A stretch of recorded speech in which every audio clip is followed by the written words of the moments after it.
Hey everyone! Tonight we're diving into one of history's most romanticised, yet brutally misunderstood lives, the medieval knight. Those shining armoured warriors we see in movies, galloping across green fields, with honour and chivalry flowing from their very souls.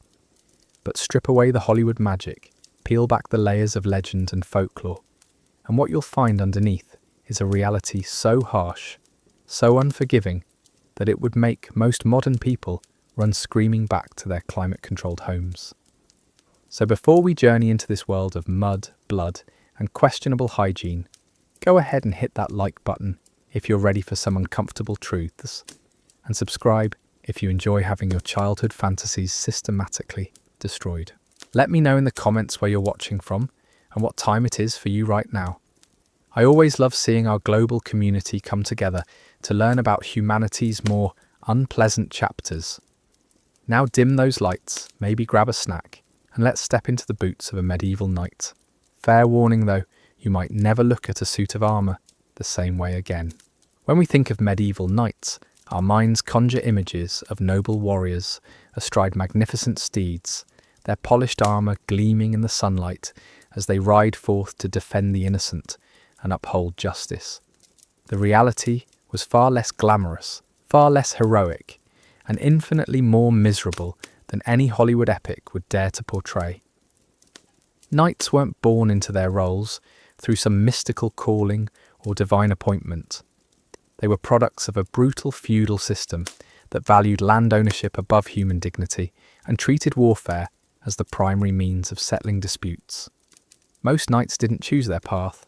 They were thrust into it by circumstances, family obligations, or the simple accident of being born into the right bloodline at exactly the wrong time in history. The journey to knighthood began early, usually around age 7, when boys were torn from their families and sent to serve as pages in the households of established knights or lords. Imagine being a child, barely old enough to tie your own shoes, suddenly ripped away from everything familiar and thrown into a world where your every move was scrutinised, criticised, and often punished with swift, brutal correction. These weren't summer camps with arts and crafts. These were military academies, where the curriculum included learning to endure pain, humiliation, and exhaustion as daily lessons in what knighthood truly meant. As pages, these young boys learned the basics of combat, weapons maintenance, and the complex social hierarchies that governed medieval society. They polished armour until their fingers bled, cleaned stables until their backs ached, and memorised the intricate rules of chivalry that they would be expected to follow for the rest of their lives. If they were fortunate enough to survive this initial training, they graduated to become squires around age 14, which meant their real education in misery was just beginning. Squires were essentially medieval interns, except instead of fetching coffee and making copies, they were responsible for maintaining weapons that could kill them if handled incorrectly, caring for war horses that could crush them with a single kick, and following their knight masters into actual battles where death was not just possible, but probable. They learned to fight with sword and lance, to ride while wearing heavy armour, and to navigate the treacherous politics of medieval courts where a single misstep could result in exile, imprisonment, or worse. The physical demands alone were staggering. Medieval armour, when complete, could weigh anywhere from 60 to 100 pounds. Imagine strapping that much weight to your body, and then trying to mount a horse, wield a sword, and engage in combat for hours at a time.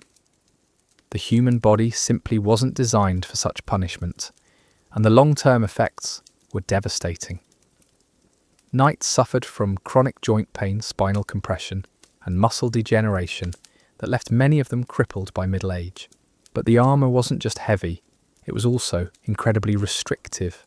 Once suited up, a knight's mobility was severely limited. They couldn't run effectively, couldn't bend at the waist, couldn't even scratch an itch without assistance. The popular image of knights as agile, graceful warriors dancing across battlefields was pure fantasy. In reality, they moved like walking refrigerators, slow, awkward, and vulnerable to any enemy quick enough to exploit their limitations. The process of actually getting into armour was an ordeal in itself, requiring multiple attendants and often taking more than an hour to complete. Every piece had to be fitted precisely, every strap secured correctly, every joint aligned properly. A single mistake in the armouring process could result in pinched nerves, restricted circulation, or gaps in protection that enemy weapons could exploit. Knights couldn't simply throw on their gear and head out for battle.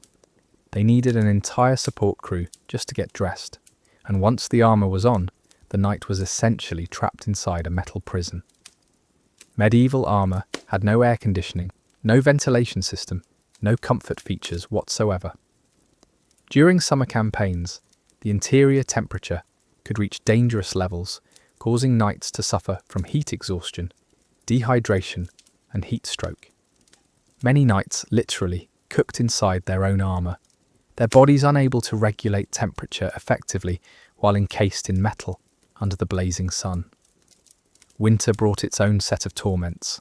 Armour conducted cold just as efficiently as it conducted heat, turning knights into walking popsicles during winter campaigns. The metal would become so cold that exposed skin would freeze to it instantly, and the condensation from breathing would freeze inside the helmet, creating a layer of ice that obstructed vision and made breathing even more difficult than it already was. The smell inside a suit of armour after hours of wear was indescribable. Medieval people weren't known for their bathing habits to begin with, and when you trapped a human body inside a metal container for extended periods, the results were predictably horrific. Sweat, urine, vomit, blood, and other bodily fluids created a toxic soup that knights had no choice but to marinate in throughout their military service. The stench was so overwhelming that many knights could be identified by smell alone, even from a considerable distance, but perhaps the most humiliating aspect of wearing armour was the complete loss of personal autonomy. Knights couldn't eat, drink, or relieve themselves without assistance.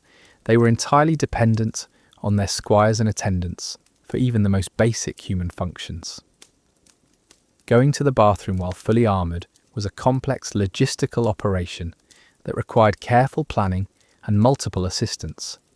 Many knights simply soiled themselves rather than go through the lengthy process of removing and replacing their armour, adding yet another layer of misery to their already unpleasant existence.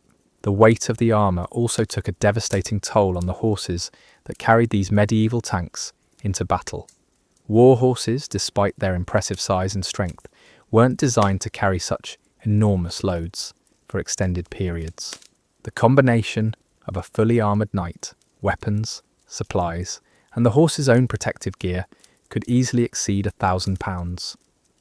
Many war horses suffered from back injuries, leg problems, and exhaustion that ended their military careers prematurely and often resulted in their deaths. The economic burden of maintaining a knight's equipment was staggering. A complete suit of armour cost more than most people earned in several lifetimes. The specialised craftsmen required to create and maintain such equipment were rare and expensive, and repairs after battle could bankrupt entire families. Knights weren't just warriors, they were walking investments that required constant financial attention to remain functional. Training for knighthood was a lifelong commitment that began in childhood and never truly ended. Knights had to maintain their physical conditioning, practice their combat skills, and study military tactics continuously. There were no vacations from knighthood, no retirement plans, no career changes. Once you were committed to the path, you were trapped on it until death finally released you from your obligations. The social expectations placed on knights were equally burdensome.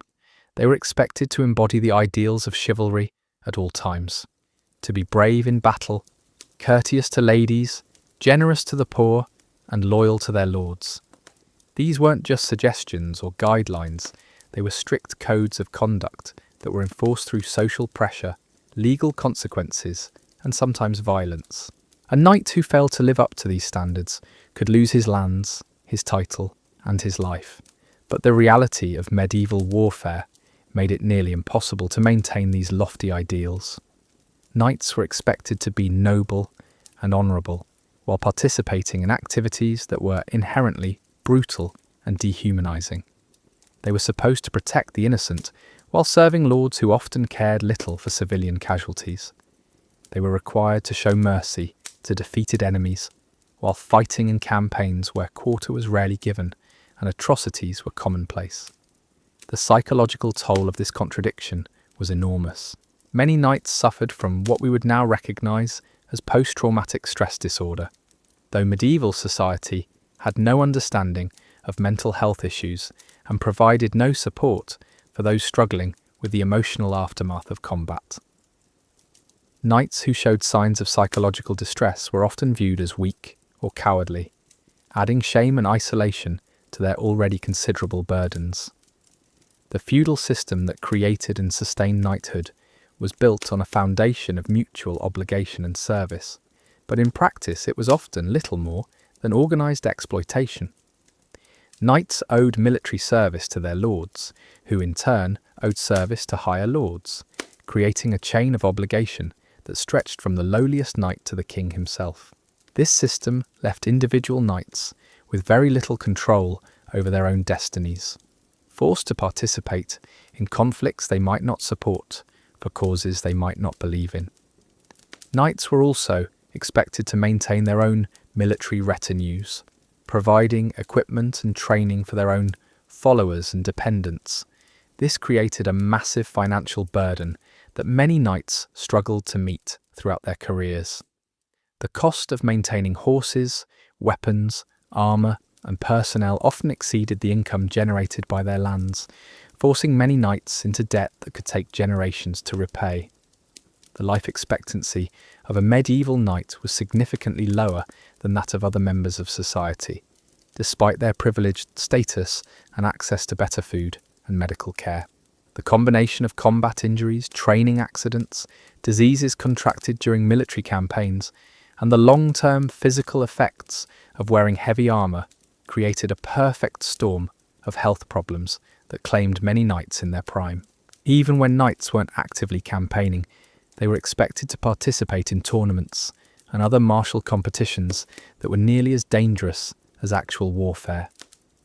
These events were supposed to provide training and entertainment, but they resulted in serious injuries and deaths with alarming frequency. Knights who refused to participate were viewed as cowards and could face social ostracism or worse. The romantic notion of knights as protectors of the innocent was largely fictional. In reality, knights were often responsible for much of the violence and oppression that characterized medieval society. They enforced the will of their lords through intimidation and violence, collected taxes and rents from peasants who could barely afford to feed their families, and participated in raids and campaigns that devastated entire regions.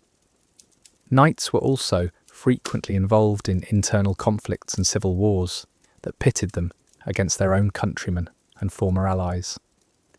The feudal system's complex web of loyalties and obligations often created situations where knights found themselves fighting people they had once considered friends or family members. These conflicts were particularly brutal because they were personal, and the rules of chivalry that might have provided some protection in foreign wars were often ignored in domestic disputes. The training regimen required to become and remain an effective knight was punishing beyond modern comprehension. Knights spent hours each day practicing with weapons that were designed to maim and kill, learning techniques that required precise timing and coordination while wearing equipment that severely restricted their movement and vision. Training accidents were common and often resulted in permanent disabilities that could end a knight's career before it had truly begun.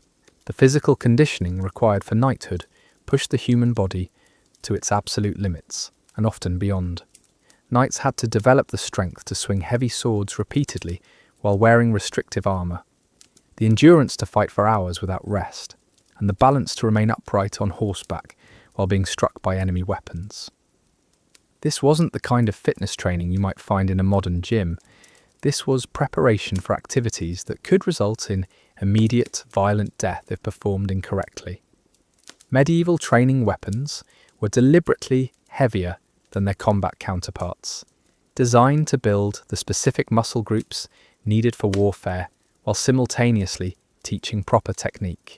Knights practiced with wooden swords that weighed twice as much as steel ones, swung massive training clubs until their arms screamed in protest, and spent countless hours perfecting movements that would become second nature in the chaos of battle. The repetitive stress injuries that resulted from this constant training were simply accepted as part of the price of knighthood. The diet required to maintain a knight's physical condition was both expensive and difficult to obtain. Knights needed enormous amounts of protein to build and maintain muscle mass, but meat was a luxury that even wealthy families couldn't always afford in sufficient quantities. During liable and for military campaigns, when supply lines were unreaching was dangerous, knights often found themselves weakened by poor nutrition just when they needed their strength most. Sleep deprivation was another constant companion of medieval knights. Military campaigns rarely allowed for adequate rest, and even during peacetime, the responsibilities of managing lands little time for sleep. Knights learned to function on training retainers and maintaining equipment left few hours of rest per night, but the cumulative effects of chronic sleep deprivation took a severe toll on their judgment, reflexes, and overall health. The psychological preparation for knighthood was perhaps even more brutal than the physical training. Young knights had to learn to suppress their natural human instincts for self-preservation and compassion, conditioning themselves to kill without hesitation and to watch their friends die without breaking down. This psychological hardening was achieved through exposure to increasingly violent and traumatic experiences, starting in childhood and continuing throughout their training. Knights were taught to view their enemies as less than human, using dehumanizing language and imagery to make the act of killing psychologically easier. This mental conditioning was necessary for survival in medieval warfare, but it came at a tremendous cost to the knight's humanity and emotional well-being. Many knights became cold, callous individuals who struggled to form meaningful relationships or experience normal human emotions. The social isolation that came with knighthood was another source of constant misery. Knights occupied a unique position in medieval society, elevated above common people, but subordinate to the nobility. They were neither fish nor fowl, belonging fully to neither the aristocracy nor the common folk. This left them isolated and often lonely, unable to relate to those below them in status, and unwelcome among those above them. The constant threat of political upheaval made every knight's position precarious. Medieval politics were notoriously unstable, with alliances shifting rapidly and loyalties being tested constantly. A knight who served faithfully for decades could find himself declared a traitor overnight if his lord fell out of favour or chose the wrong side in a succession dispute. The penalty for backing the losing side in medieval politics was usually death, exile, or the confiscation of all lands and property. Even successful knights lived under the constant shadow of financial ruin. The expenses associated with maintaining the equipment, horses, and retinues necessary for military service were enormous, and the income from feudal lands was often insufficient to cover these costs. Many knights were forced to borrow money at ruinous interest rates, mortgage their lands, or engage in questionable activities to make ends meet. The medical care available to injured knights was primitive and often more dangerous than the original wounds. Medieval physicians had virtually no understanding of infection, anatomy, or proper surgical techniques. A knight who survived a battle wound might still die from the treatment intended to save him. Amputations were performed without anesthesia using crude tools. Infections were treated with superstitions and folk remedies, and many knights who could have recovered with proper medical care instead lingered for months before dying in agony. Battle wounds were just one of many health hazards that plagued medieval knights. The constant wearing of armour created pressure sores and skin conditions that could become seriously infected. Poor sanitation during military campaigns led to outbreaks of dysentery, typhus, and other diseases that could decimate entire armies. Knights were also at risk for injuries from their own equipment, as poorly maintained weapons and armour could malfunction at critical moments. The horses that carried knights into battle were expensive, temperamental, and required expert care to remain effective. War horses had to be specially bred and trained for combat, a process that took years and cost enormous amounts of money. These animals were valuable targets for enemy forces, and the loss of a knight's horse during a campaign could leave him stranded and vulnerable. Many knights spent more on their horses than on their own equipment and comfort. The relationship between knights and their war horses was complex and often fraught with danger. These were not gentle riding horses, but powerful, aggressive animals, trained to bite, kick, and strike at enemies. Knights had to maintain absolute control over these dangerous creatures, while simultaneously fighting for their lives, a task that required years of practice and perfect timing. A momentary lapse in control could result in the horse throwing its rider, running away with him still in the saddle, or turning on him in the confusion of battle. The logistics of medieval warfare placed enormous burdens on individual knights. They were responsible not only for their own equipment and supplies, but also for those of their retinues and dependents. A knight travelling to war might need to transport hundreds of pounds of equipment, enough food for weeks or months, and spare weapons and armour in case of damage or loss. This logistical nightmare required careful planning, enormous resources, and often proved impossible to execute successfully. Weather was another constant enemy of medieval knights. Armour provided no protection against rain, snow, or extreme temperatures, and in fact often made these conditions worse. Wet armour rusted quickly, creating sharp edges that could cut the wearer and weakening the metal's protective properties. Frozen armour became brittle and could shatter under impact, while hot armour could cause severe burns to exposed skin. The social obligations that came with knighthood extended far beyond military service.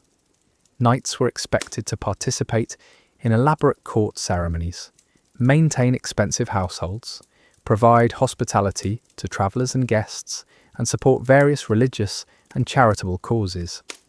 These obligations consumed enormous amounts of time and money, leaving many knights struggling to balance their social duties with their military responsibilities. The legal system of medieval Europe placed knights in a particularly vulnerable position. They were subject to both secular and religious law, often finding themselves caught between competing jurisdictions and conflicting legal requirements. A knight could be prosecuted for the same action by both church and state courts, facing double jeopardy and the possibility of multiple punishments for a single offence. The concept of chivalric honour, while noble in theory, created impossible standards that no human being could consistently meet.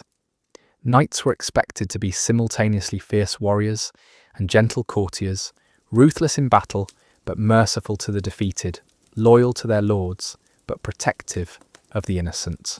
These contradictory expectations created constant internal conflict and guilt, as knights struggled to reconcile their ideals with the harsh realities of medieval life. The education provided to knights was narrow and focused almost exclusively on military matters. While they learned to read and write, usually in Latin, their intellectual development was severely limited compared to that of clergy or scholars. This narrow focus left many knights ill-equipped to deal with the complex political, economic, and social challenges they faced as adults. The marriage prospects for knights were often dictated by political and economic considerations rather than personal preference. Knights were expected to marry women who could bring land, money, or useful family connections to the union, regardless of compatibility or affection. These arranged marriages often resulted in unhappy households and strained relationships that added yet another source of stress to an already difficult life. The constant exposure to violence and death took a severe psychological toll on medieval knights. They witnessed unspeakable atrocities, participated in mass killings, and lived with the knowledge that their own deaths could come at any moment. Many knights developed what we would now recognise as survivor's guilt, struggling with the knowledge that they had lived while better men had died beside them.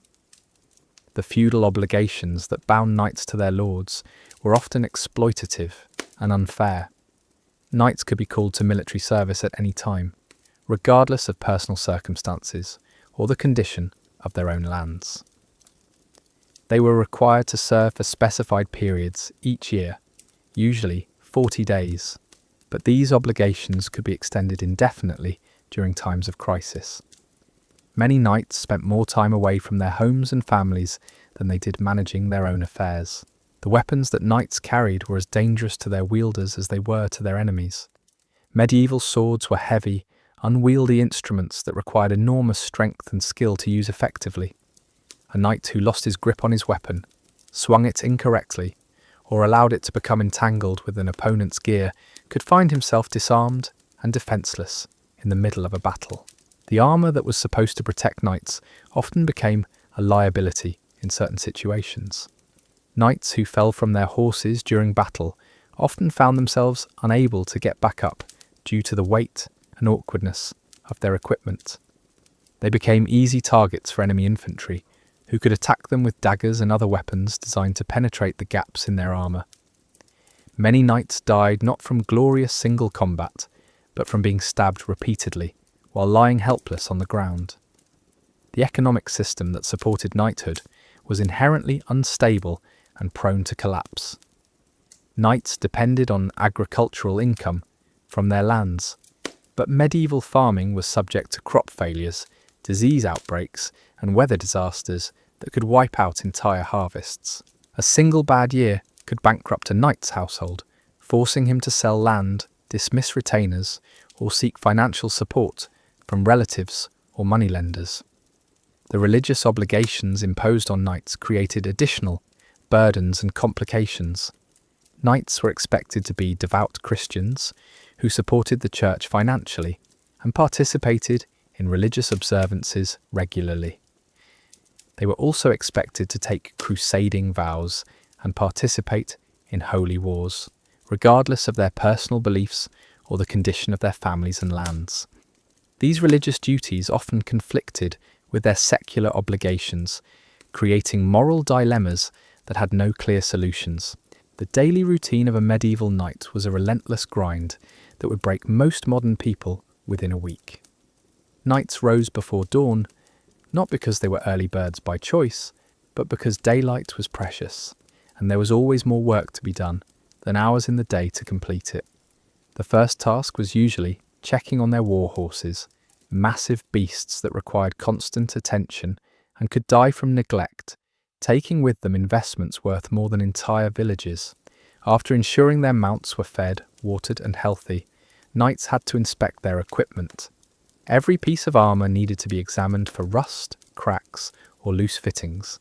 Every weapon required sharpening, oiling and testing. This wasn't a quick 5-minute inspection.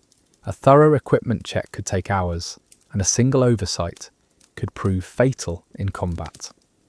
Knights who grew careless about maintenance often found themselves facing enemies with defective gear that failed at critical moments. The physical training that followed was designed to maintain the incredible conditioning required for medieval warfare. Knights practiced sword work until their arms burned with lactic acid, ran in full armour until they could barely breathe, and engaged in mock combat that often resulted in real injuries. Training partners held nothing back, understanding that mercy in practice meant death in battle.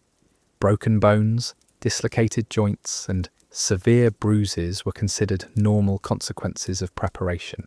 Between training sessions, knights had to manage their estates, settle disputes among their tenants, oversee agricultural operations, and handle correspondence with other nobles. They were not just warriors, but administrators, judges, and business managers rolled into one. The paperwork alone was staggering, made worse by the fact that most legal documents were written in Latin, requiring knights to maintain literacy in a language that bore little resemblance to their daily speech. The social expectations placed on knights extended into every aspect of their personal lives. They were required to dress appropriately, for their station, which meant expensive clothing that needed constant replacement due to the wear and tear of daily activities. They had to maintain elaborate households with numerous servants, not out of luxury, but out of necessity. A knight without proper retinue was viewed as impoverished and weak, regardless of his actual fighting ability. Court appearances were mandatory social obligations that could consume weeks at a time. Knights had to travel to their lord's residence, often covering hundreds of miles on horseback, while wearing ceremonial armour and leading expensive processions. These journeys were dangerous, expensive, and physically exhausting, but refusing to attend could be interpreted as disloyalty or rebellion. Many knights bankrupted themselves, trying to maintain the appearances expected at court gatherings. The legal responsibilities of knighthood were complex and often contradictory. Knights served as local judges and law enforcement, but they were also subject to multiple competing legal systems. They could be tried under feudal law, canon law, royal law, or local custom, depending on the nature of their alleged crimes. This legal maze meant that actions that were perfectly legal under one system could be capital offences under another. Medieval knights lived in a constant state of preparedness for war, never knowing when they might receive summons to military service. They had to maintain readiness for immediate deployment while simultaneously managing their peacetime responsibilities. This meant keeping war horses in fighting condition, stockpiling weapons and supplies, and training constantly, all while trying to generate enough income from their lands to pay for these preparations.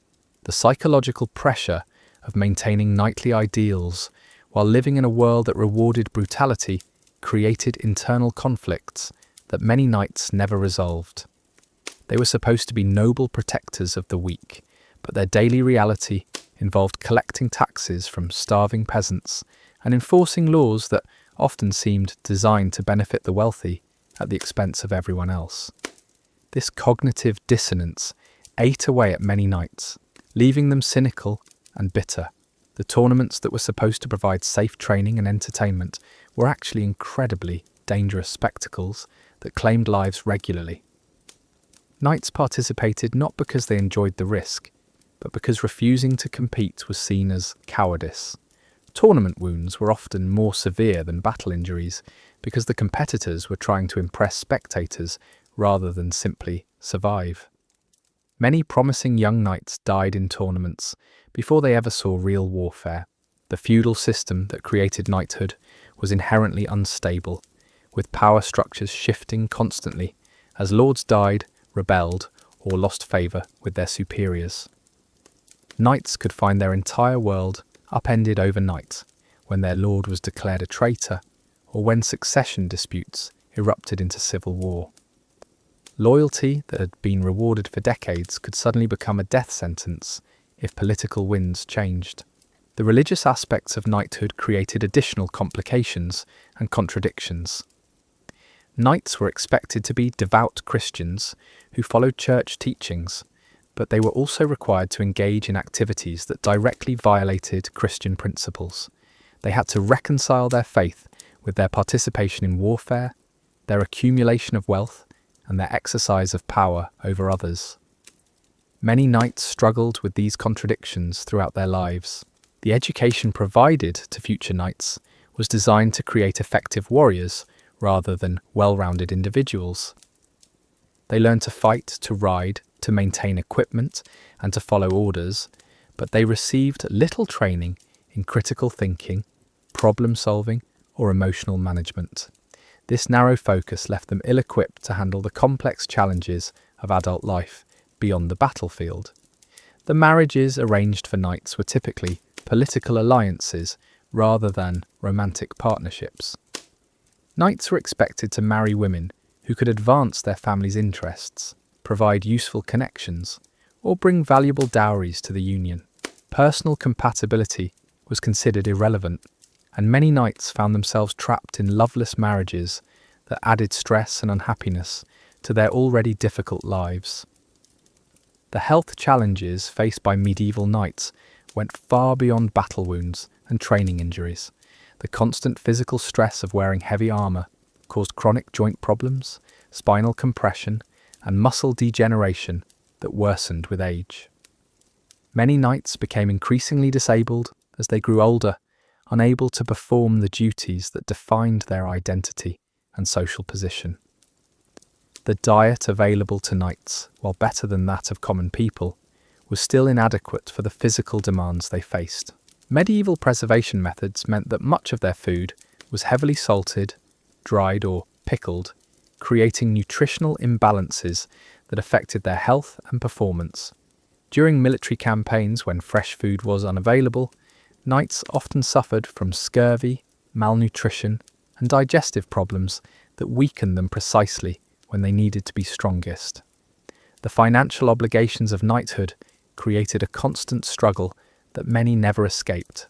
Knights had to maintain expensive equipment, support large households, contribute to their lord's military campaigns, and fulfill various charitable and religious obligations. The income from their lands was often insufficient to meet these demands, forcing them into debt or requiring them to engage in activities that compromised their honour. The isolation experienced by knights was both physical and emotional. They spent long periods away from home, on military campaigns, court visits, and other obligations. Even when they were present on their estates, their elevated social position separated them from their tenants and servants. They were too high in status to befriend common people, but too low to be accepted as equals by the highest nobility. The constant threat of violence that surrounded medieval knights extended beyond the battlefield into their daily lives.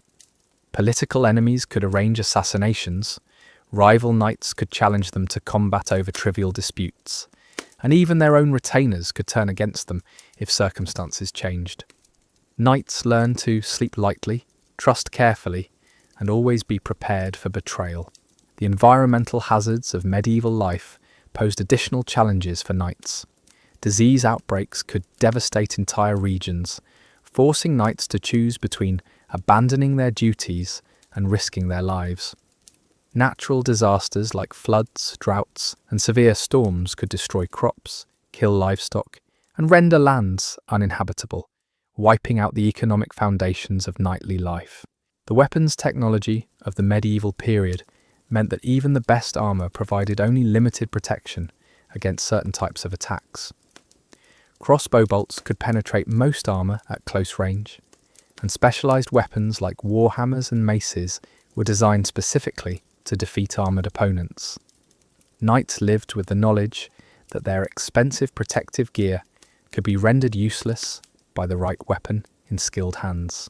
The political machinations of medieval courts created additional stresses for knights, who had to navigate complex webs of alliance, rivalry, and intrigue.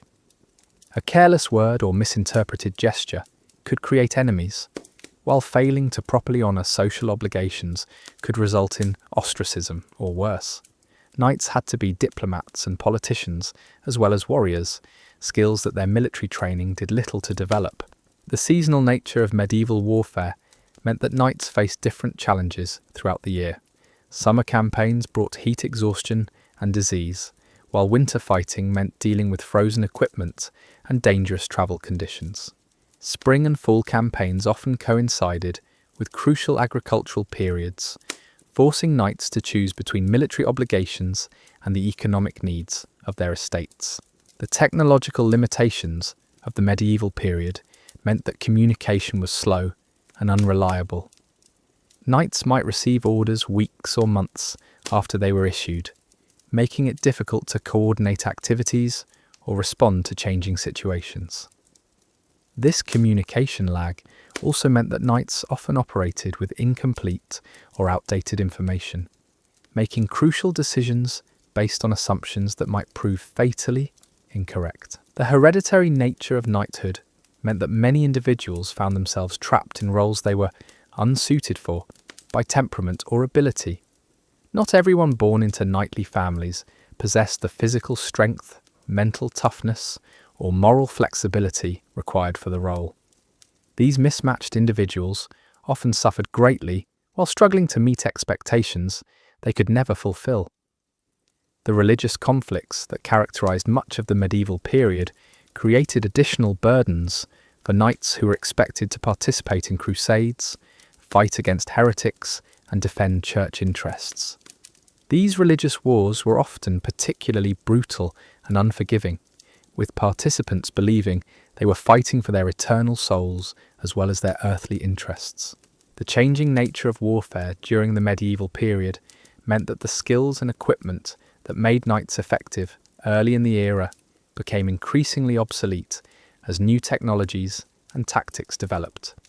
Knights who had spent their entire lives mastering one form of combat suddenly found themselves facing enemies who fought in completely different ways, using weapons and strategies that their training had not prepared them for. The medical understanding of the medieval period was so primitive that knights often suffered needlessly from conditions that could have been easily treated with proper knowledge. Infections that modern antibiotics could cure in days lingered for months or years, causing chronic pain and disability. Mental health issues were completely misunderstood, leaving knights who suffered from what we now know as PTSD, depression, or anxiety disorders without any effective treatment or support. The superstitions and folk beliefs that governed medieval life created another layer of psychological torment for knights who were caught between their military pragmatism and the religious mysticism of their era. They were expected to carry blessed relics into battle, perform elaborate rituals before combat, and interpret every unusual event as a divine sign or omen. A knight who questioned these practices risked being branded as impious or heretical, while one who followed them too zealously might be seen as weak or superstitious by his peers. The armour that defined knighthood was not just uncomfortable, it was actively dangerous in ways that extended far beyond the battlefield. Knights who fell into rivers or marshes while fully armoured almost certainly drowned, as the weight of their equipment made it impossible to swim or even stay afloat. Water crossings during military campaigns became death traps, with entire units of knights lost to drowning when bridges collapsed or fords proved deeper than expected. The maintenance requirements for knightly equipment created a never-ending cycle of expense and labour that consumed enormous resources. Armour required constant cleaning, oiling and repair to prevent rust and maintain its protective qualities.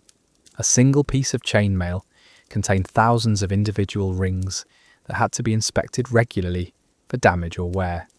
Plate armour needed specialised tools and expertise to maintain, often requiring knights to seek out master armourers who charged premium prices for their services. The horses that carried knights into battle were not just expensive, they were incredibly high-maintenance animals that required expert care and constant attention. War horses had to be fed special diets of oats and hay that cost more than most families spent on food in a year. They needed regular exercise to maintain their conditioning, specialised equipment that was almost as expensive as the knight's own gear, and immediate veterinary care when injured or sick. These magnificent animals were also psychologically damaged by their training and combat experience. War horses were deliberately conditioned to be aggressive and violent, taught to bite, kick and strike at enemies on command. This made them dangerous to handle, even for experienced knights, and many handlers were seriously injured or killed by the very animals they were trying to care for. The constant stress of combat also took a toll on the horse's mental state, with many becoming unpredictable, skittish or completely unmanageable after extended military service. The social dynamics of medieval warfare created situations where knights found themselves fighting alongside men they despised and taking orders from leaders they considered incompetent or cowardly.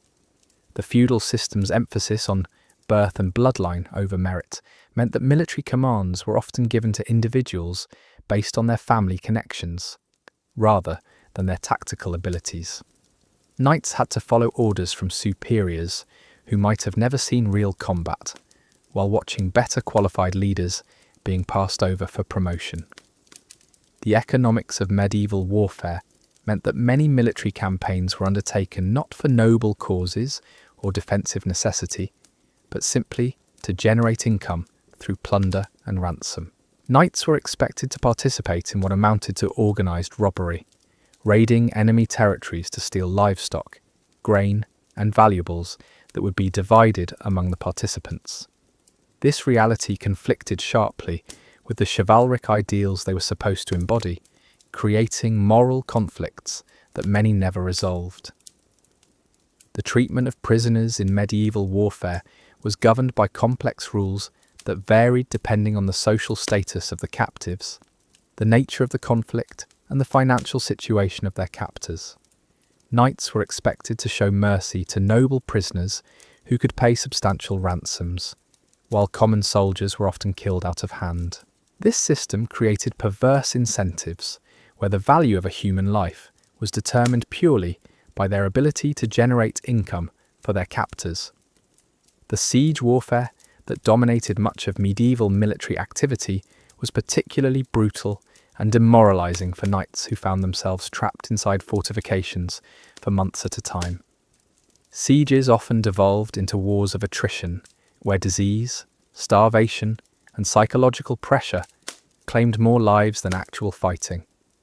Knights inside besieged castles watched their food supplies dwindle, their water sources become contaminated, and their companions die from dysentery and typhus, while enemy forces waited patiently outside. The defensive positions that knights were expected to hold during sieges were often death traps, where survival depended more on luck than skill. Castle walls under bombardment could collapse without warning, crushing defenders beneath tons of stone and mortar. Siege engines hurled not just stones but also diseased animal carcasses, human waste, and other biological weapons designed to spread plague and demoralize the garrison. The psychological warfare employed during medieval sieges was deliberately designed to break the spirits of defenders through terror and despair. Besieging armies would display the heads of captured defenders on spikes, launch severed body parts over castle walls with catapults, and execute prisoners within sight of their former comrades. Knights who witnessed these atrocities often suffered psychological trauma that haunted them for the rest of their lives. The winter campaigns that were sometimes necessary for strategic reasons were exercises in survival that pushed knights beyond the limits of human endurance. Armour that was uncomfortable in summer became torturous in freezing temperatures, with metal components conducting cold so effectively that exposed skin could freeze to them instantly. Knights learned to wrap cloth around any part of their armour that might come into contact with bare skin, but these makeshift solutions were often inadequate. The supply lines that kept medieval armies functional were fragile and constantly threatened by enemy action, disease, and simple logistical failure. Knights on campaign often found themselves without adequate food, clean water, or basic medical supplies for weeks at a time. They were forced to forage in hostile territory, drink from contaminated sources, and treat serious injuries with whatever materials they could scavenge from the battlefield. The diseases that spread through medieval military camps were often more deadly than enemy weapons. Dysentery, typhus, cholera, and plague could wipe out entire armies within weeks, turning proud military formations into collections of sick and dying men. Knights who survived these outbreaks often found themselves permanently weakened by the illnesses they had endured. Their fighting effectiveness reduced for the rest of their careers. The religious obligations imposed on knights during military campaigns created additional burdens that interfered with practical military considerations. Knights were expected to attend religious services, observe fasting periods, and participate in elaborate ceremonies even when these activities compromised their readiness for combat.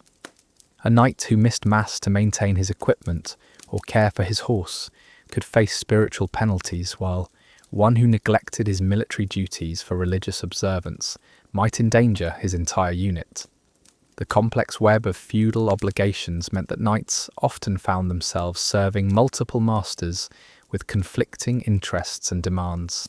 A knight might owe military service to his immediate lord, while also having obligations to the king, the church, and various family members with their own political agendas. These competing loyalties created situations where any course of action could be interpreted as betrayal by someone with the power to destroy the knight's career and life. The legal system that governed medieval society provided little protection for knights who found themselves caught up in political disputes or accused of crimes. Trials were often conducted without proper evidence or representation, and the outcome frequently depended more on the political connections of the accused than on the facts of the case. Knights who fell out of favour with powerful nobles could find themselves facing trumped-up charges that carried penalties ranging from imprisonment to execution. The inheritance laws that governed feudal society meant that knights could never be certain that their children would be able to maintain their family's status and position. Lands could be confiscated for political reasons, divided among multiple heirs, or lost through poor management or military defeat. Many knights worked their entire lives to build something lasting for their descendants, only to see it destroyed by circumstances beyond their control. The education system that produced medieval knights was designed to create obedient warriors rather than independent thinkers. Knights were trained to follow orders without question, to accept authority without challenge, and to suppress their own judgment in favour of established hierarchy. This conditioning made them effective soldiers, but poor leaders, often unable to adapt to changing circumstances or think creatively about complex problems. The social expectations placed on knights extended into their personal relationships and family lives in ways that modern people would find suffocating. Knights were expected to marry for political advantage rather than personal compatibility, to treat their wives as property rather than partners, and to view their children primarily as potential assets or liabilities in the feudal power structure. The constant exposure to violence and death that characterized knightly life created psychological damage that medieval society had no mechanisms for addressing. Knights who developed what we would now recognize as post-traumatic stress disorder were often viewed as weak or cowardly, adding shame and social isolation to their psychological suffering. Many turned to alcohol or other substances to numb their pain, creating additional problems that interfered with their ability to function. The physical demands of knighthood created cumulative health problems that worsened with age and eventually made it impossible for knights to continue performing their duties. The repetitive stress of swinging heavy weapons while wearing restrictive armour caused joint damage that became progressively more debilitating over time. Many knights found themselves trapped in bodies that could no longer meet the demands of their chosen profession, forced to watch younger men take their places while they struggled with chronic pain and disability. The financial pressures of maintaining knightly status created a constant state of anxiety and stress that affected every aspect of their lives. Knights had to balance their desire to live up to chivalric ideals with the practical necessity of generating enough income to support their households and maintain their equipment. This often meant making compromises that conflicted with their values, such as collecting harsh taxes from their tenants or participating in military campaigns motivated purely by greed. The technological changes that occurred during the medieval period gradually made traditional knightly warfare obsolete, leaving many knights struggling to adapt to new forms of combat that their training had not prepared them for. The introduction of gunpowder weapons, changes in military tactics, and the rise of professional armies meant that the skills that had defined knighthood for centuries became increasingly irrelevant on the battlefield. The bureaucratic demands of medieval administration consumed increasing amounts of time and energy as kingdoms became more centralized and organized. Knights found themselves drowning in paperwork, legal documents, and administrative responsibilities that had little to do with the military training they had received. Many struggled with these new demands, lacking the education and temperament needed for effective administration. The climate conditions of the medieval period, including what historians call the Little Ice Age, created additional hardships that made survival more difficult for everyone, including knights. Harsh winters, crop failures, and extreme weather events disrupted the agricultural systems that provided the economic foundation for feudal society. Knights who depended on agricultural income from their lands often found themselves struggling to maintain their equipment and households during these difficult periods. The political instability that characterized much of the medieval period meant that knights lived in constant uncertainty about their future prospects and security. Kingdoms rose and fell, dynasties changed, and political alliances shifted with bewildering frequency. A knight who served faithfully for decades could find himself declared an enemy of the state overnight if his lord backed the wrong claimant in a succession dispute or fell out of favour with the king. The cultural expectations that surrounded knighthood created pressure to maintain appearances even when doing so was financially ruinous or practically impossible. Knights were expected to dress in expensive clothing, maintain elaborate households, and participate in costly social rituals regardless of their actual financial situation. Many bankrupted themselves trying to keep up these appearances, preferring financial ruin to the social disgrace of admitting they could no longer afford the lifestyle their status demanded.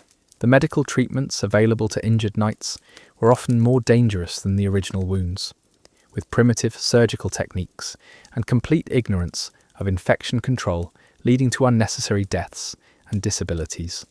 Knights who might have recovered completely with proper medical care instead faced amputations, permanent disabilities, or lingering deaths from infections that could have been easily prevented with basic hygiene.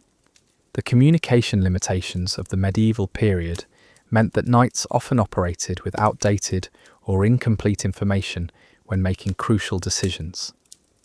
Messages could take weeks or months to travel between distant locations, and there was no way to verify the accuracy of information received through these slow and unreliable channels.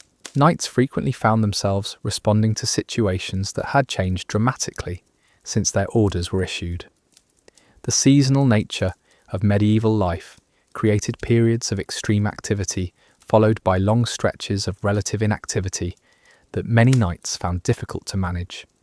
The farming calendar that governed feudal society meant that most military campaigns took place during specific times of year, leaving knights with months of enforced idleness when they had little to do but maintain their equipment and worry about the next campaign season. The romantic image of knights courting fair maidens in castle gardens was another piece of medieval fiction that bore little resemblance to reality. The courtly love traditions celebrated in poetry and song were largely fantasies created by bards who had never witnessed actual knightly behaviour.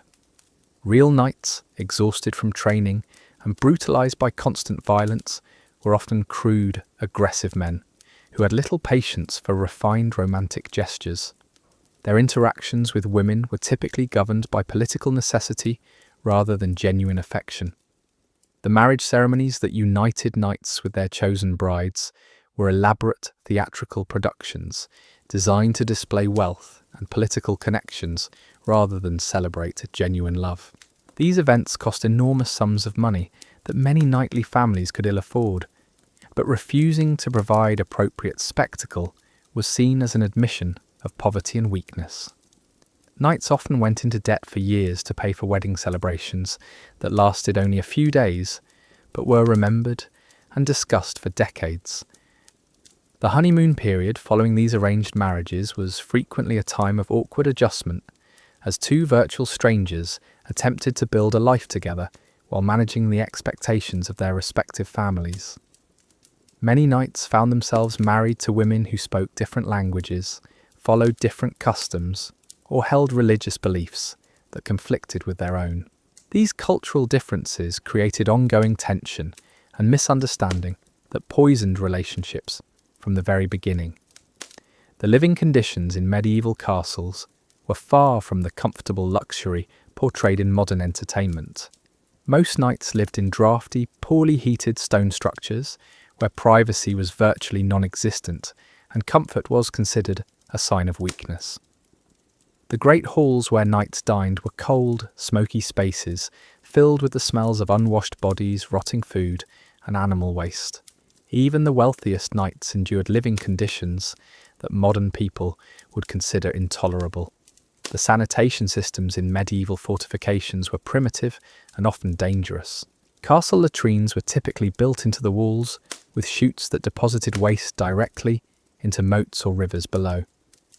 These facilities were cold, drafty, and offered no privacy, making even the most basic bodily functions an unpleasant ordeal.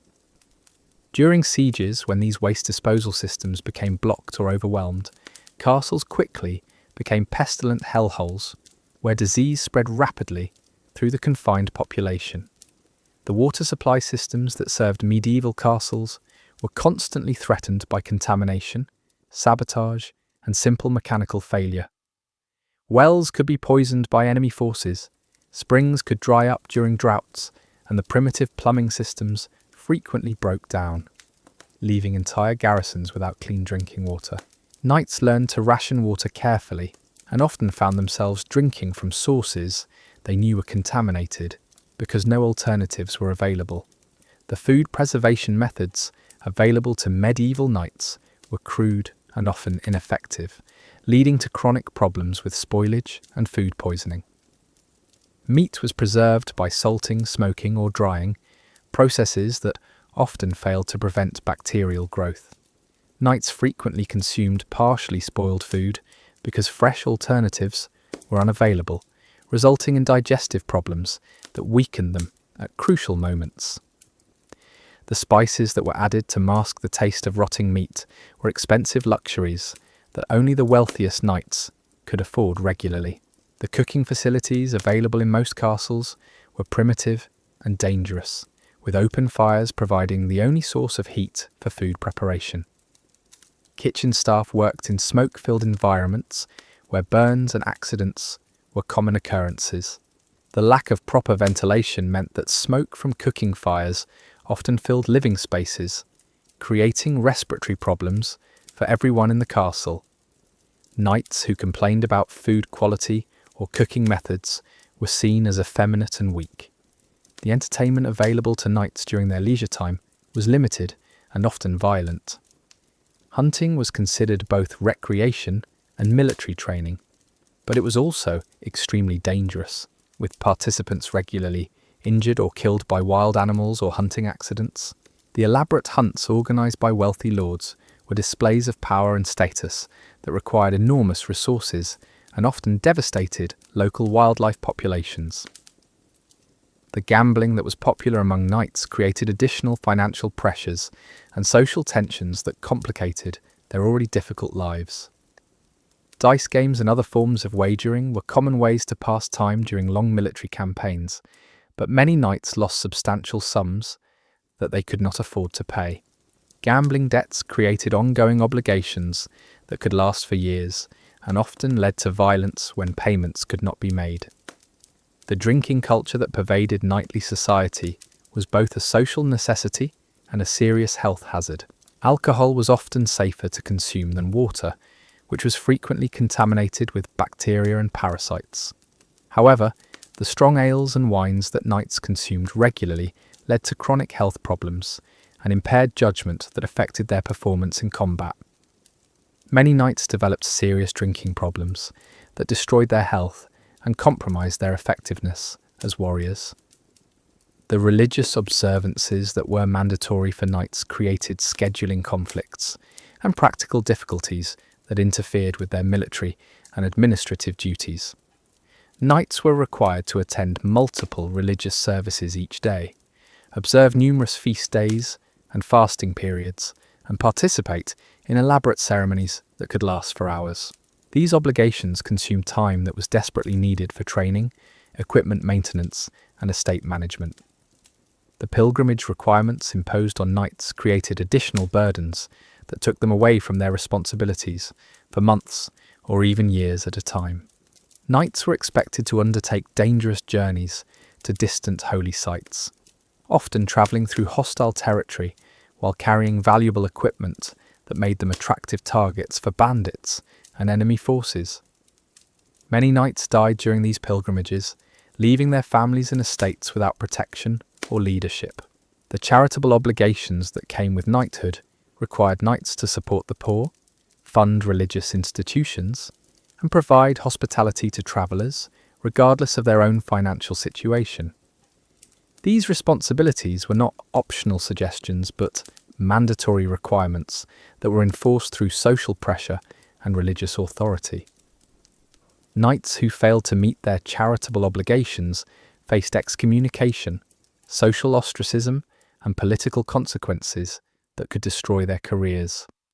The legal disputes that constantly arose from the complex web of feudal obligations consumed enormous amounts of time and resources that knights could not afford to waste. Property boundaries were often unclear or disputed, inheritance laws were complex and contradictory, and contractual obligations were frequently interpreted differently by different parties. Knights found themselves spending more time in courtrooms than on battlefields, arguing over technical legal points that had little relevance to their military training. The diplomatic responsibilities that were thrust upon knights required skills that their martial education had not provided. Knights were often sent as ambassadors to foreign courts or asked to negotiate treaties and agreements with rival powers. These diplomatic missions required knowledge of languages, customs, and political systems that most knights had never studied. Many diplomatic failures occurred because knights lacked the cultural sensitivity and communication skills needed for effective negotiation. The intelligence-gathering activities that knights were expected to perform during military campaigns put them at enormous personal risk while providing information of questionable value. Knights were often asked to conduct reconnaissance missions behind enemy lines or to infiltrate hostile territories while disguised as merchants or pilgrims. These activities required skills that were completely different from those needed for conventional warfare, and many knights were captured, tortured, or killed while attempting to gather intelligence. The siege engineering knowledge that knights were expected to possess became increasingly complex as military technology advanced during the medieval period. Knights had to understand the construction and operation of catapults, trebuchets, and other siege engines, as well as the techniques needed to undermine castle walls and overcome defensive fortifications. This technical knowledge required study and practice that many knights found difficult to master while also maintaining their other military skills. The naval warfare that became increasingly important during the later medieval period presented challenges that land-based knights were poorly equipped to handle. Fighting on ships required different tactics, different equipment, and different skills than traditional mounted combat. Many knights who were formidable warriors on land became helpless victims when forced to fight at sea, where their heavy armour became a liability rather than an asset. The crossbow technology that emerged during the medieval period posed a direct threat to the traditional dominance of heavily armoured knights on the battlefield. These weapons could penetrate most armour at reasonable ranges and could be operated by relatively untrained soldiers, making expensive knightly equipment and years of training suddenly obsolete. Knights who had spent their entire lives mastering mounted combat found themselves vulnerable to common foot soldiers armed with mass-produced weapons. The gunpowder weapons that appeared toward the end of the medieval period completely revolutionized warfare and made traditional knightly tactics suicidal. Early firearms were crude and unreliable, but they could penetrate any armour ever made and required minimal training to operate effectively. Knights who had devoted decades to mastering swordsmanship and horsemanship suddenly found their skills worthless against enemies armed with primitive guns. The professional armies that began to replace feudal levies during the later medieval period reduced the importance of individual knightly prowess in favour of disciplined unit tactics and coordinated manoeuvres. These professional soldiers were paid wages rather than fighting for feudal obligations, making them more reliable and better trained than the part-time warriors that knights had traditionally commanded. Knights found themselves increasingly marginalised as military leadership shifted toward professional officers with formal training. The urban warfare that became more common as cities grew in importance during the medieval period required tactics and skills that knights had never been taught. Fighting in narrow streets, storming fortified buildings, and dealing with civilian populations required different approaches than traditional battlefield combat. Many knights struggled to adapt to these new forms of warfare and found themselves at a disadvantage when fighting in urban environments. The economic changes that transformed medieval society gradually undermined the feudal system that had created and sustained knighthood. The rise of money-based economies, professional armies, and centralized governments reduced the importance of the personal military service that knights provided. Knights who had once been essential to their lord's power found themselves increasingly irrelevant as political and military systems evolved beyond the feudal model. The technological innovations that characterized the later medieval period created new forms of warfare that made traditional knightly equipment and tactics obsolete. Improved metallurgy created better weapons and armor, but also made the cost of staying competitive prohibitively expensive for many knights. The constant need to upgrade equipment and learn new fighting techniques created financial and educational burdens that many knights could not meet. The social mobility that began to emerge during the later medieval period challenged the hereditary basis of knighthood and created new forms of competition for status and position.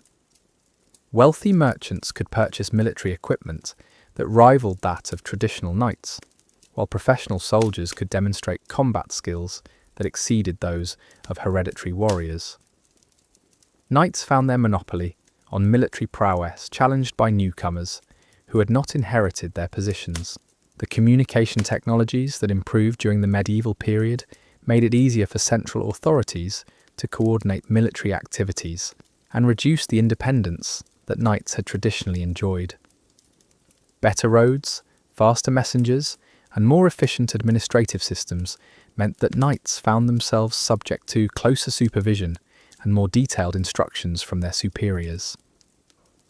The autonomy that had once been a defining characteristic of knighthood gradually disappeared as kingdoms became more centralized.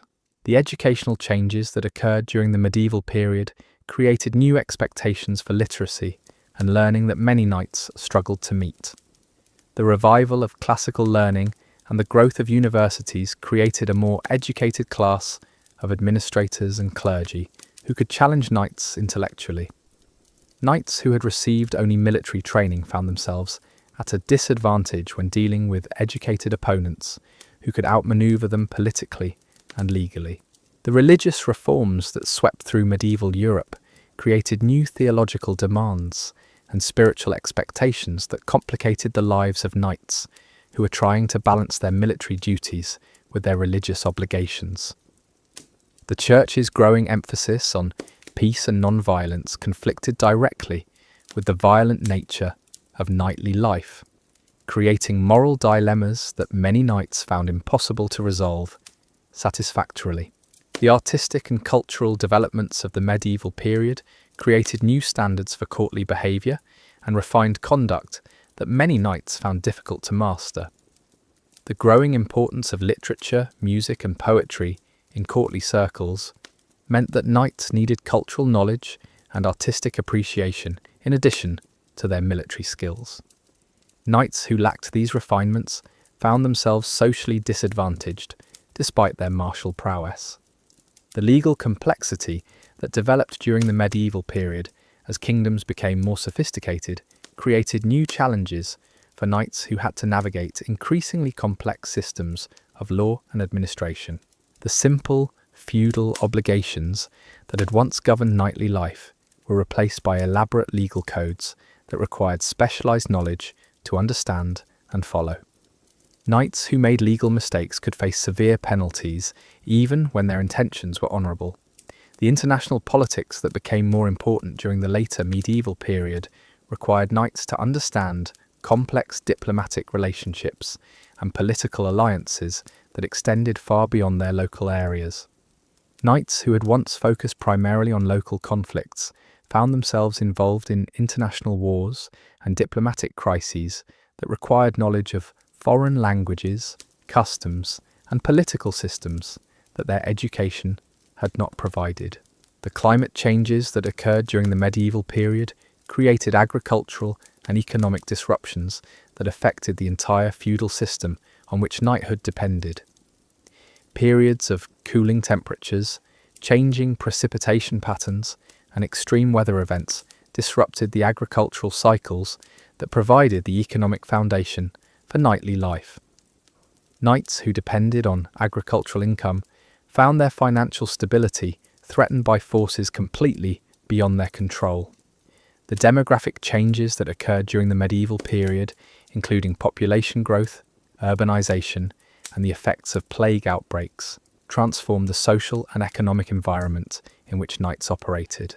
The Black Death and other epidemic diseases killed substantial portions of the population, disrupting social hierarchies and creating labor shortages that affected every aspect of medieval life. Knights found their traditional relationships with their tenants and dependents completely transformed by these demographic catastrophes. The merchant class that emerged during the medieval period created new sources of wealth and power that challenged the traditional dominance of landed knights. Successful merchants could accumulate fortunes that exceeded those of many knights, and they used this wealth to purchase political influence and social status that had once been the exclusive preserve of the warrior class. Knights found themselves competing for influence with people whose wealth came from trade rather than military service.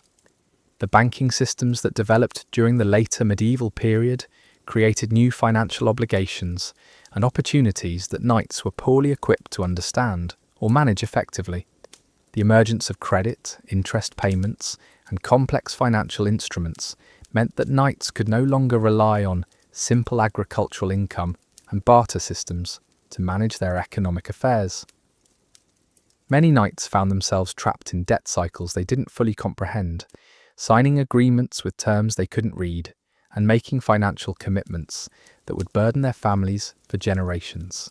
The insurance concepts that began to appear in medieval commerce were completely foreign to knights, who had been trained to think in terms of honour, loyalty, and personal relationships, rather than risk management and financial planning. Knights who had once settled disputes through combat now found themselves dealing with bankers and moneylenders who operated according to entirely different rules and values. The warrior mentality that served knights well on the battlefield became a liability in financial negotiations where patience, calculation, and careful planning were more valuable than courage and physical strength. The accounting systems that wealthy households began to adopt during the medieval period required mathematical skills and record-keeping abilities that most knights had never developed. Knights who could plan complex military maneuvers and coordinate the movements of hundreds of soldiers often struggled with basic bookkeeping and financial planning. Many knights hired clerks and administrators to handle their financial affairs, but this created new dependencies and vulnerabilities that could be exploited by dishonest employees or political enemies.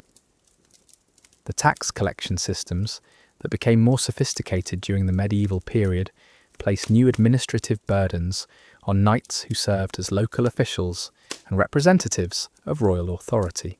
Knights were expected to assess property values, collect revenues, and maintain detailed records of all financial transactions within their territories. These responsibilities required skills that were completely different from military training, and many knights found themselves overwhelmed by the complexity of medieval taxation systems. The legal documentation that became increasingly important during the medieval period required literacy skills and legal knowledge that many knights possessed only marginally. Contracts, wills, property deeds, and other legal documents were written in Latin using technical terminology that was difficult for even educated people, knights to understand completely. Knights who made mistakes in legal documents could find themselves bound by agreements they hadn't intended to make, or losing property rights they thought were secure.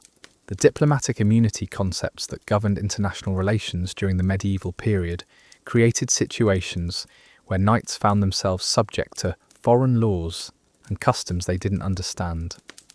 Knights who served as diplomatic envoys or military attachés in foreign courts had to navigate complex protocols and cultural expectations while representing their own lord's interests. A single diplomatic mistake could precipitate international incidents or military conflicts that affected thousands of people. The translation services that were necessary for international communication were expensive and often unreliable, creating opportunities for misunderstandings that could have serious political and military consequences.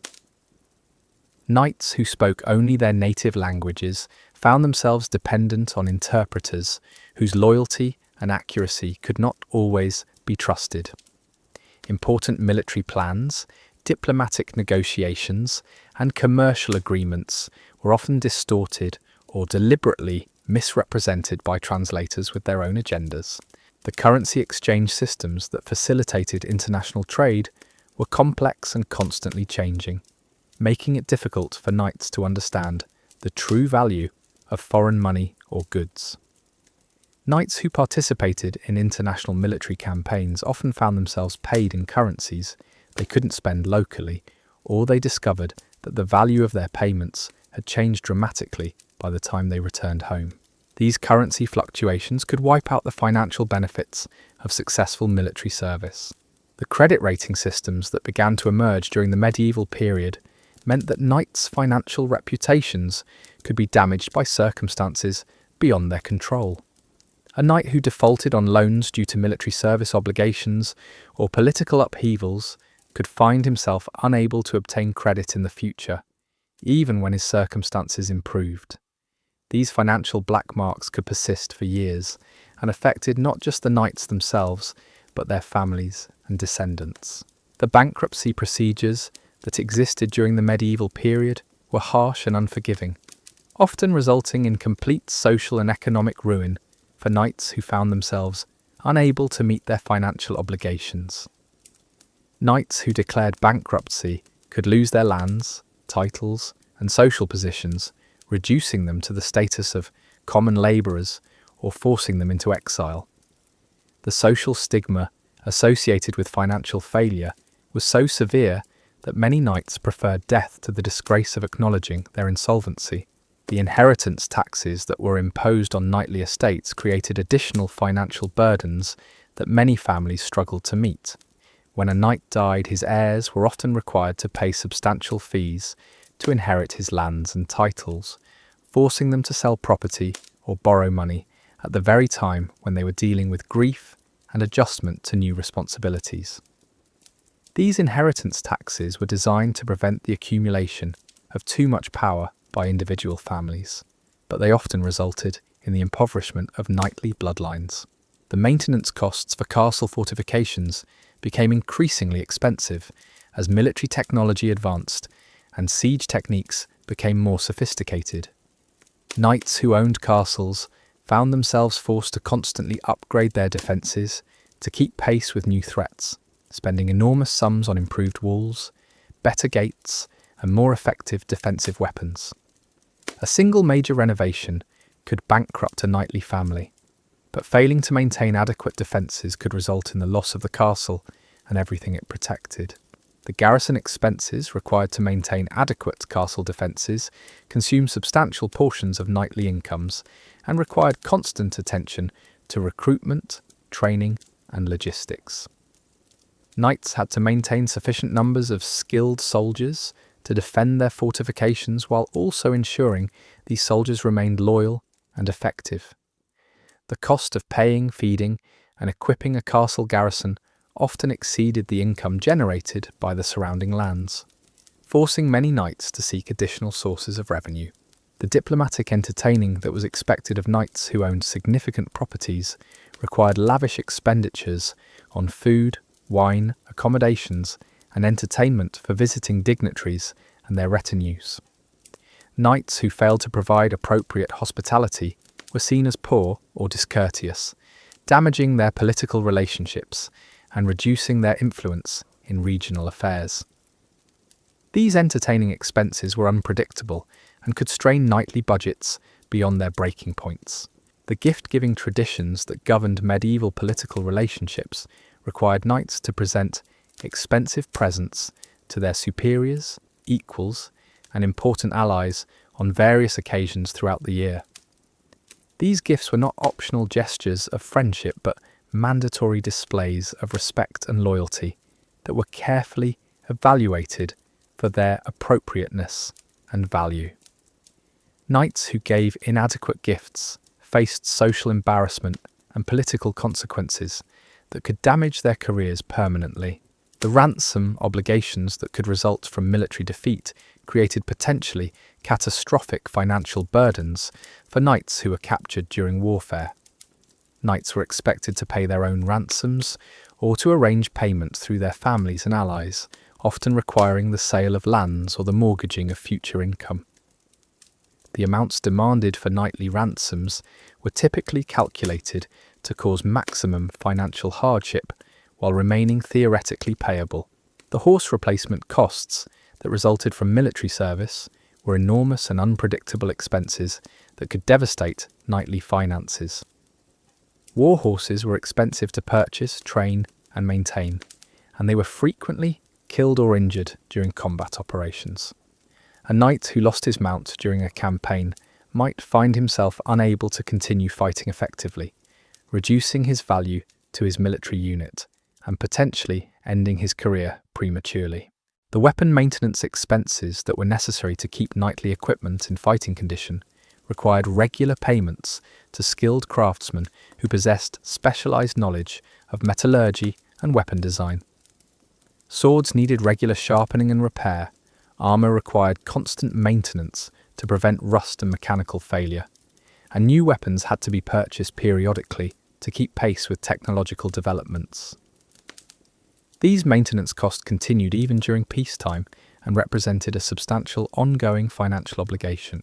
The medical expenses that resulted from injuries sustained during training and combat were substantial and often ineffective, leaving knights with permanent disabilities while also depleting their financial resources. Medieval medical treatment was expensive and dangerous, with physicians charging high fees for treatments that frequently made patients worse rather than better. Knights who suffered serious injuries often faced years of expensive medical care that provided little real benefit. The education costs for knightly children were substantial investments that many families struggled to afford, while also meeting their other financial obligations. Knights who wanted their sons to follow in their footsteps had to arrange for extensive military training, while daughters required education in the social skills necessary for advantageous marriages. These educational expenses began in early childhood and continued for many years, representing major long-term financial commitments. The dowry requirements for knightly daughters created enormous financial pressures that forced many families into debt or required the sale of property to meet traditional expectations. Knights who couldn't provide adequate dowries for their daughters faced the prospect of seeing them remain unmarried or married to men of inferior social status, reducing the family's political connections and future prospects. The competition among knightly families to provide impressive dowries drove these costs ever higher. The funeral expenses that were expected when knights died were elaborate affairs that could cost more than most families earned in several years. Knights were expected to be buried with appropriate ceremony and honour, requiring expensive coffins, elaborate religious services, and substantial payments to clergy and other participants. Families who couldn't afford proper funeral arrangements faced social disgrace and criticism that could affect their standing for generations. The memorial construction projects that wealthy knightly families undertook to commemorate their deceased members were expensive monuments that served more to display wealth than to honour the dead. Knights who wanted to be remembered after death often commissioned elaborate tombs, memorial chapuses, or other architectural projects that consumed resources that might have been better used to support their living descendants. These memorial projects became competitions among wealthy families to demonstrate their prosperity and importance. The pilgrimage expenses that were required for religious obligations could consume months or years of income, while providing no practical benefits to the knights' families or estates. Knights who undertook pilgrimages to distant holy sites had to pay for transportation, accommodations, food, and various religious fees, while also losing income from their normal activities. These religious journeys were seen as spiritually necessary, but they often left families in financial distress.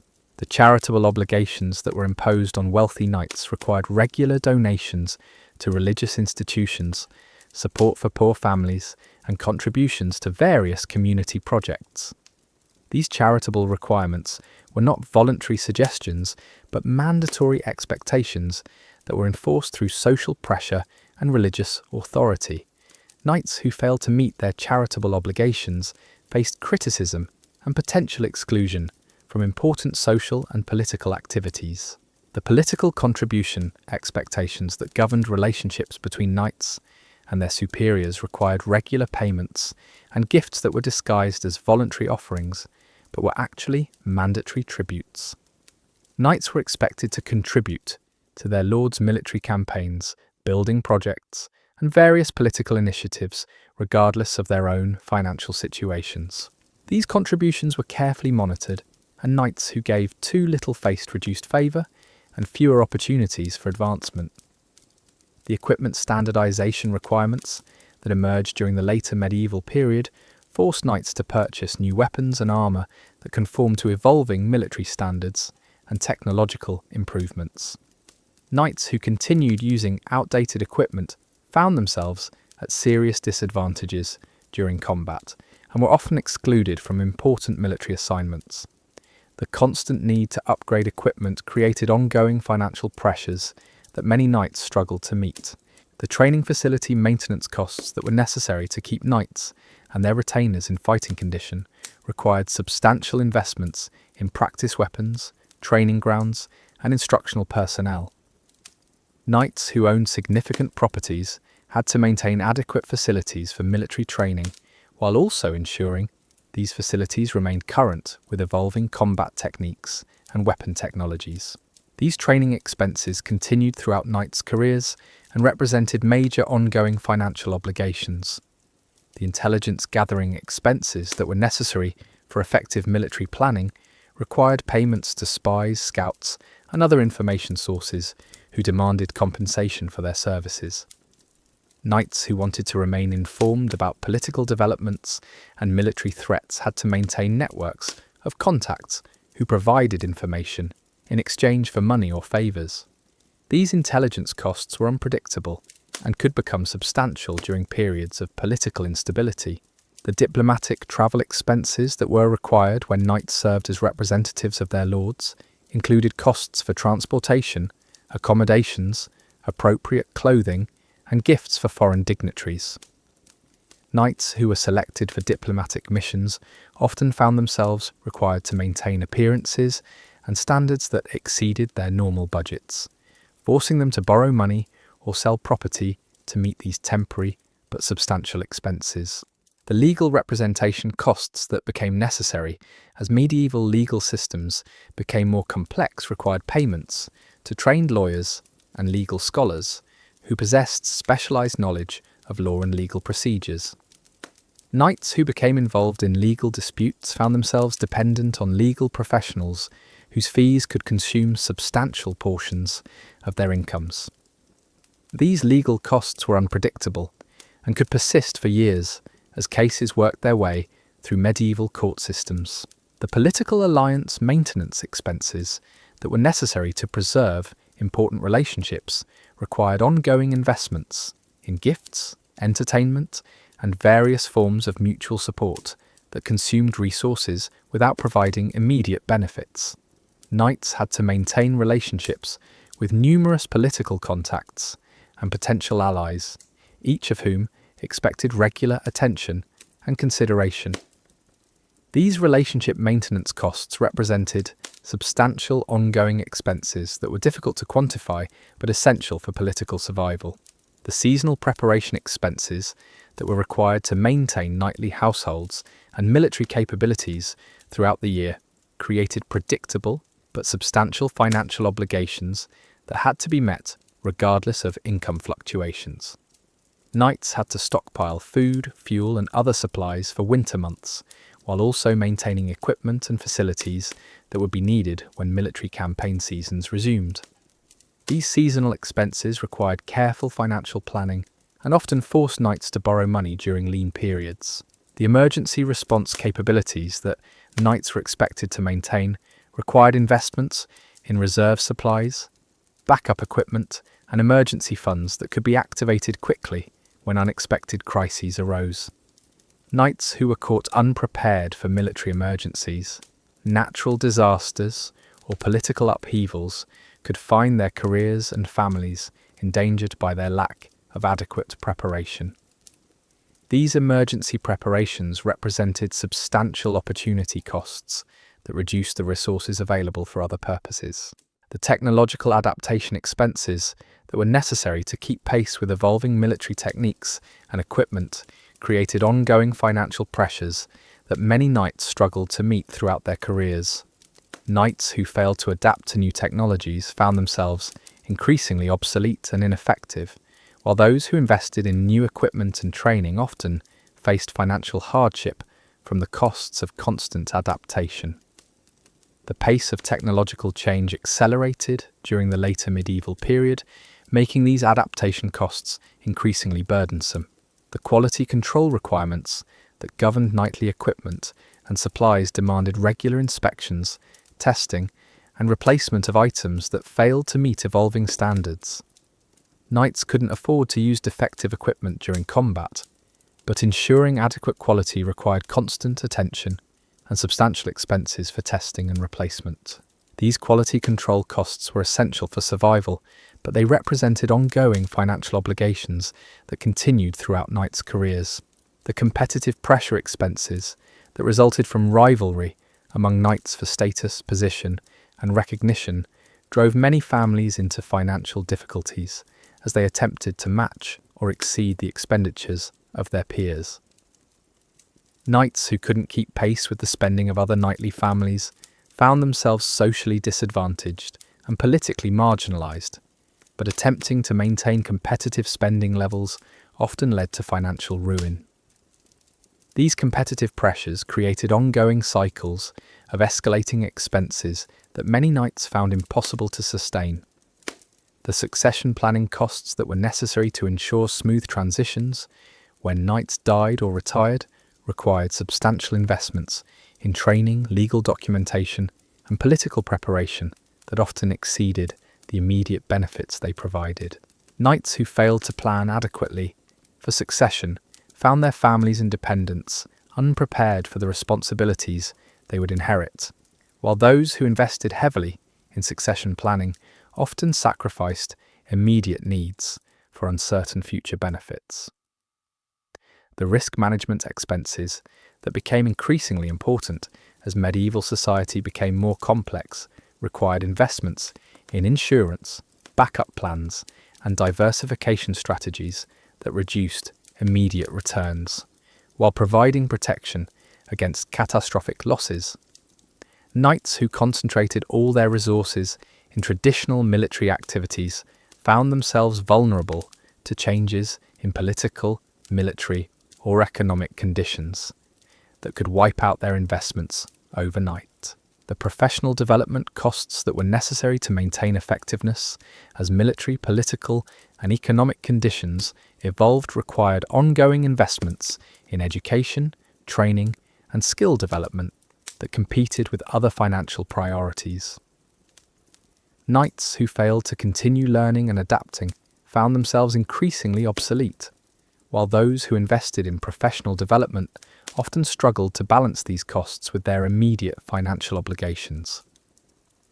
The networking maintenance expenses that were necessary to preserve important social and political relationships required regular investments in communication, travel, and relationship-building activities that provided long-term benefits but imposed immediate costs.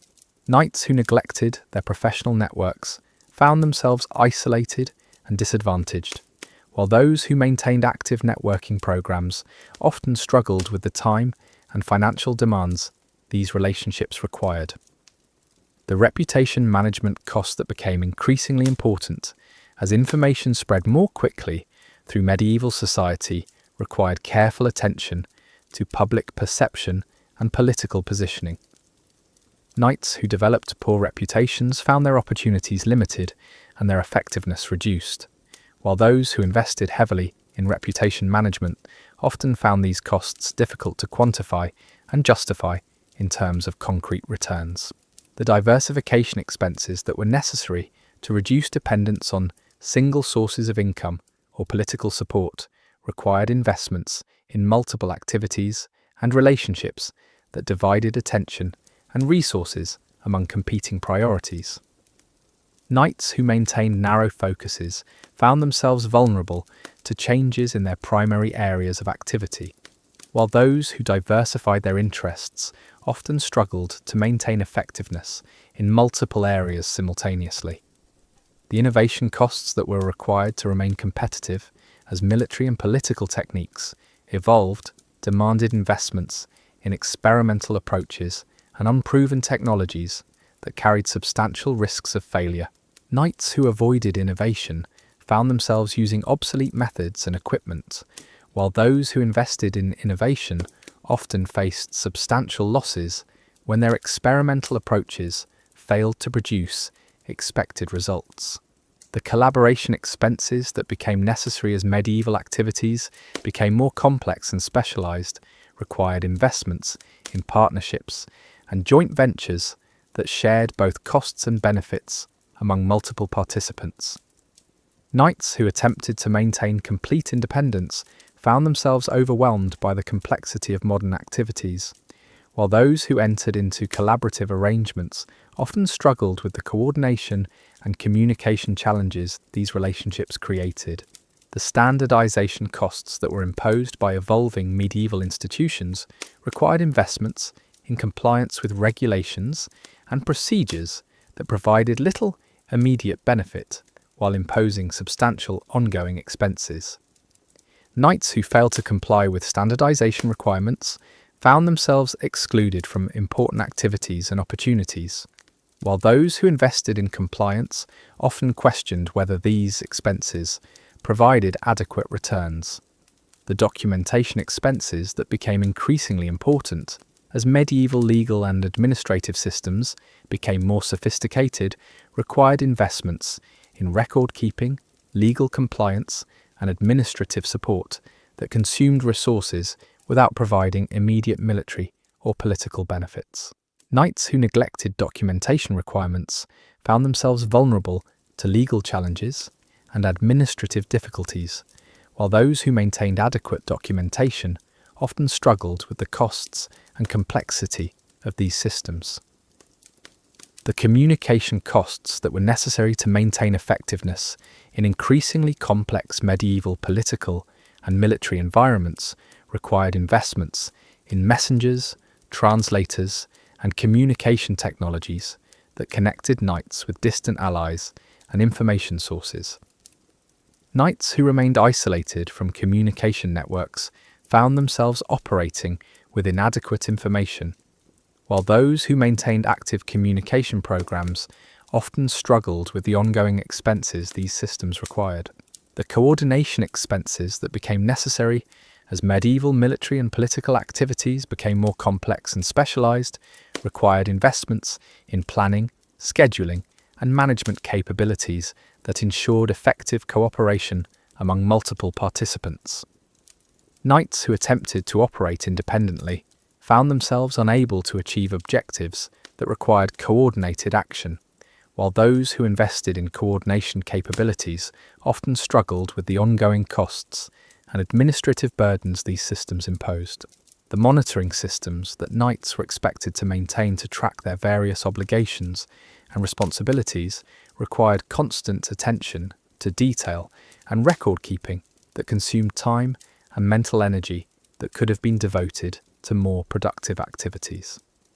Knights had to monitor their feudal obligations, military commitments, financial debts, political relationships, and family responsibilities simultaneously, creating complex webs of interconnected duties that were easy to neglect or forget.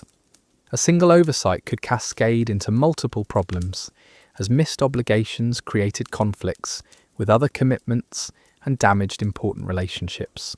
The quality assurance processes that govern knightly equipment and performance standards required regular testing and evaluation of weapons, armour, horses, and personal capabilities that revealed weaknesses and deficiencies at the most inconvenient times.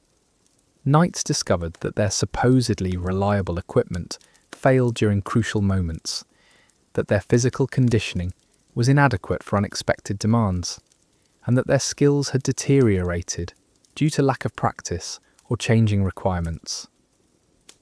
These quality failures often occurred during combat or other high-stakes situations, where the consequences of equipment malfunction or performance lapses could be fatal.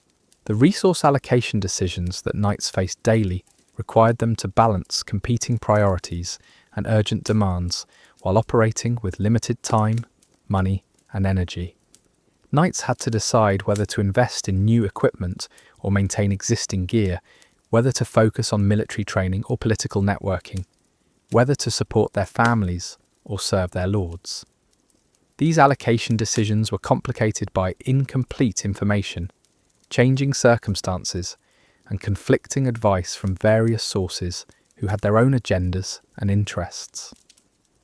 The performance measurement systems that evolved during the medieval period created new pressures for knights to demonstrate their effectiveness and value through quantifiable achievements and visible accomplishments. Knights found themselves competing not just for survival, but for recognition and advancement based on metrics that didn't always reflect their true contributions or capabilities. The emphasis on measurable performance often encouraged short-term thinking and risk-taking behaviour that compromised long-term effectiveness and sustainability. The feedback mechanisms that provided information about knightly performance and effectiveness were often delayed, incomplete, or distorted by political considerations and personal biases. Knights received criticism and praise weeks or months after the events that prompted these evaluations, making it difficult to learn from mistakes or build on successes. The feedback they received was frequently influenced by factors beyond their control, such as political relationships, economic conditions, or the personal preferences of their evaluators. The adaptation requirements that emerged as medieval society evolved demanded continuous learning and adjustment to new conditions, technologies, and expectations that often conflicted with established practices and traditional approaches. Knights who had mastered one set of skills and techniques found themselves forced to abandon these competencies in favour of new approaches that required different training, equipment, and mindsets. The pace of change accelerated during the later medieval period, making it increasingly difficult for knights to maintain current knowledge and capabilities. The integration challenges that arose when knights attempted to coordinate their various activities and responsibilities created conflicts and inefficiencies that reduced their overall effectiveness. Knights struggled to integrate their military duties with their administrative responsibilities, their family obligations with their political commitments, and their short-term needs with their long-term goals. These integration problems were compounded by the fact that different aspects of knightly life operated according to different rules, schedules, and priorities.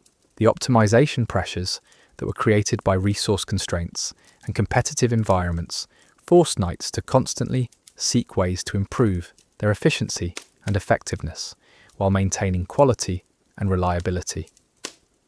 Knights had to optimize their training schedules, equipment maintenance routines, financial management practices, and relationship-building activities to maximize their returns on investment.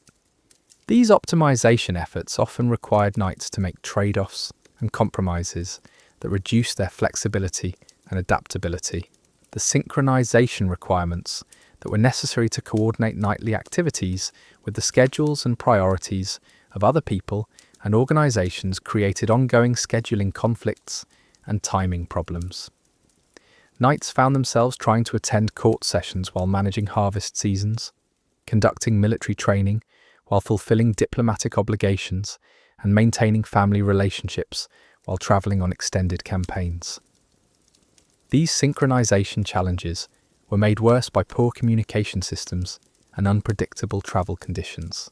The scalability limitations that constrained knightly operations meant that successful approaches at small scales often failed when applied to larger or more complex situations.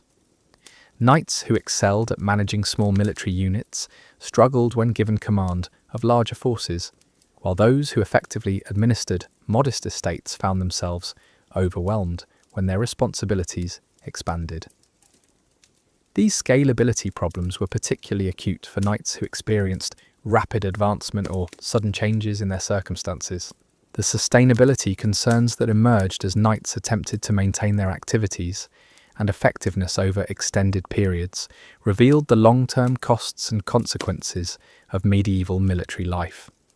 Knights discovered that practices and approaches that seemed effective in the short term created cumulative damage and depletion that eventually compromised their ability to continue functioning.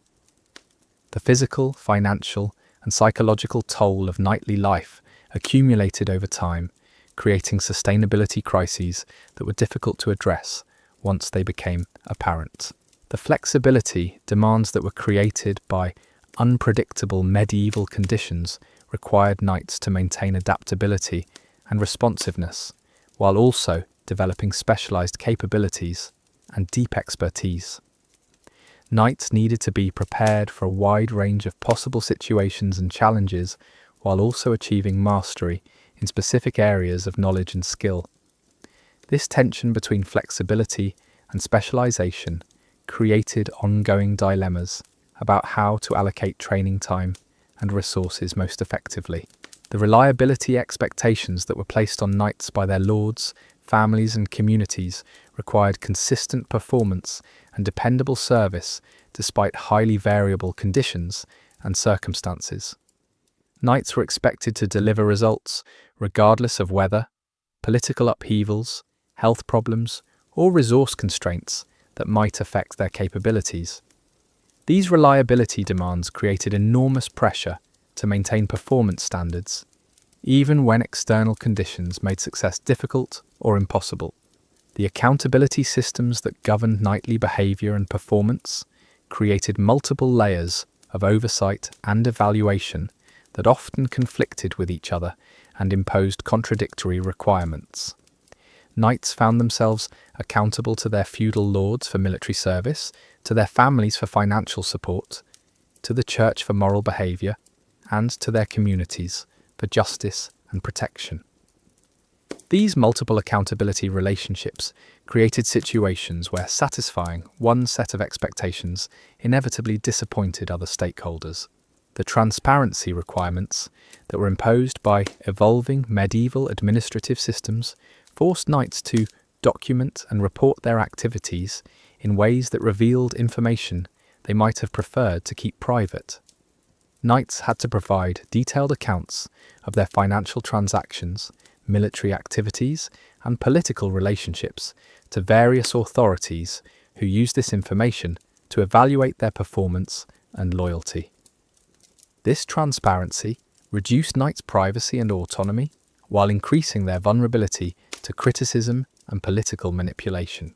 The compliance obligations that were created by expanding legal and regulatory systems required knights to follow increasingly complex rules and procedures that consumed time and resources while providing little obvious benefit.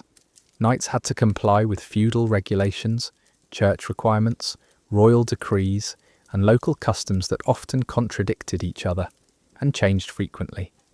The cost of compliance was substantial, while the penalties for non-compliance could be severe. The verification processes that were used to confirm knightly claims and achievements required documentation and witnesses that were often difficult to obtain or maintain. Knights had to prove their noble birth, demonstrate their military competence, verify their land holdings, and document their service records using systems that were prone to fraud, loss, and manipulation. These verification requirements created ongoing administrative burdens and vulnerabilities that could be exploited by enemies or competitors. The standardization pressures that were applied to knightly equipment, training, and procedures reduced individual flexibility and creativity while increasing costs and complexity. Knights found themselves forced to adopt standard approaches and technologies that might not be optimal for their specific circumstances or preferences. These standardization requirements were often imposed by authorities who had limited understanding of local conditions or individual needs. The certification processes that were required to validate knightly qualifications and capabilities became increasingly formal and bureaucratic during the later medieval period. Knights had to obtain various forms of official recognition and approval for their activities, creating dependencies on administrative systems that were slow, expensive, and vulnerable to corruption. These certification requirements added layers of complexity to knightly careers while providing questionable benefits. The audit procedures that were used to verify knightly compliance with various requirements and expectations created additional administrative burdens and exposed knights to scrutiny that could reveal embarrassing or damaging information. Knights had to submit to regular inspections of their equipment, finances, and activities by officials who might have their own agendas and biases. These audit processes were time-consuming and stressful, while providing little value to the knights themselves. The reporting obligations that were imposed on knights required regular submission of detailed information about their activities, resources, and plans to various authorities who used this data for their own purposes. Knights had to prepare numerous reports using formats and procedures that changed frequently and often seemed designed more to demonstrate bureaucratic control than to gather useful information. These reporting requirements consume substantial time and resources while reducing knights' operational flexibility. The documentation standards that governed knightly record-keeping became increasingly sophisticated and demanding during the medieval period. Knights had to maintain detailed records of their financial transactions, military service, political relationships, and family affairs using systems that required specialized knowledge and careful attention to detail. These documentation requirements created ongoing administrative burdens that many knights struggled to meet effectively. The archival systems that were used to store and preserve knightly records were primitive and unreliable, creating risks of information loss that could have serious consequences for property rights, inheritance claims, and legal disputes. Knights had to develop their own methods for preserving important documents while also complying with various official requirements for record submission and storage. The loss of crucial documents could destroy knightly families and careers. The retrieval processes that were necessary to access stored information when needed were slow and cumbersome, making it difficult for knights to respond quickly to changing circumstances or urgent requests. Knights often found themselves unable to locate important documents when they were needed most, creating delays and complications that could have serious consequences. The primitive information management systems of the medieval period made effective decision-making extremely difficult. The backup procedures that were available for protecting important information were limited and unreliable, creating vulnerabilities that could be exploited by enemies or lost to natural disasters. Knights had few options for creating redundant copies of crucial documents, and the methods that were available were expensive and time-consuming. The loss of backup information could leave knights unable to prove their rights or defend their interests. The security measures that were necessary to protect sensitive information from theft or unauthorized access were primitive and easily circumvented by determined opponents. Knights had to rely on physical security measures like locks and guards that could be defeated by sufficiently motivated attackers. The confidentiality of knightly communications and records was constantly threatened by espionage and political intrigue. The access control systems that governed who could view or modify knightly records were informal and easily manipulated, creating opportunities for fraud and unauthorized changes. Knights had little ability to control who could access their information once it was submitted to official repositories or shared with other parties. This lack of access control created ongoing security vulnerabilities that could be exploited for political or economic advantage. The version control problems that arose when multiple copies of documents existed in different locations created confusion about which information was current and authoritative. Knights often found themselves working with outdated or incorrect information because they couldn't determine which version of a document was most recent or accurate. These version control issues led to mistakes and misunderstandings that could have serious consequences. The data integrity concerns that emerged when information was copied or transmitted through multiple intermediaries created risks of errors and deliberate alterations that could distort important facts. Knights had no reliable methods for verifying that information had been accurately preserved and transmitted, making them vulnerable to mistakes and manipulation by others who handled their documents and communications. The communication protocols that governed how information was shared among different parties were informal and inconsistent, creating opportunities for misunderstandings and conflicts. Knights had to navigate complex social and political hierarchies when sharing information, and the rules governing these interactions were often unclear or contradictory. These communication problems led to frequent disputes and damaged relationships. The message delivery systems that were used to transmit information over long distances were slow and unreliable, creating delays that could have serious consequences for time-sensitive decisions. Knights often received important information weeks or months after it was sent, making it difficult to respond appropriately to changing circumstances. The unreliability of medieval communication systems made effective coordination extremely challenging. The translation services that were necessary for communication across language barriers were expensive and often inaccurate, creating opportunities for misunderstandings that could escalate into serious conflicts. Knights who didn't speak the languages of their allies, enemies, or trading partners had to rely on interpreters whose loyalty and competence could not always be trusted. These translation problems created ongoing risks in diplomatic and commercial relationships. The encryption methods that were available for protecting sensitive communications were primitive and easily broken by skilled opponents, providing little real security for confidential information. Knights had few options for protecting their communications from interception and had to assume that their enemies could read any messages they sent. This lack of communication security made it difficult to coordinate sensitive activities or share confidential information. The authentication procedures that were used to verify the identity of communication partners were informal and easily forged, creating opportunities for impersonation and deception. Knights had difficulty confirming that they were actually communicating with intended recipients rather than imposters who might use the information for hostile purposes. These authentication weaknesses created ongoing security vulnerabilities in knightly communications.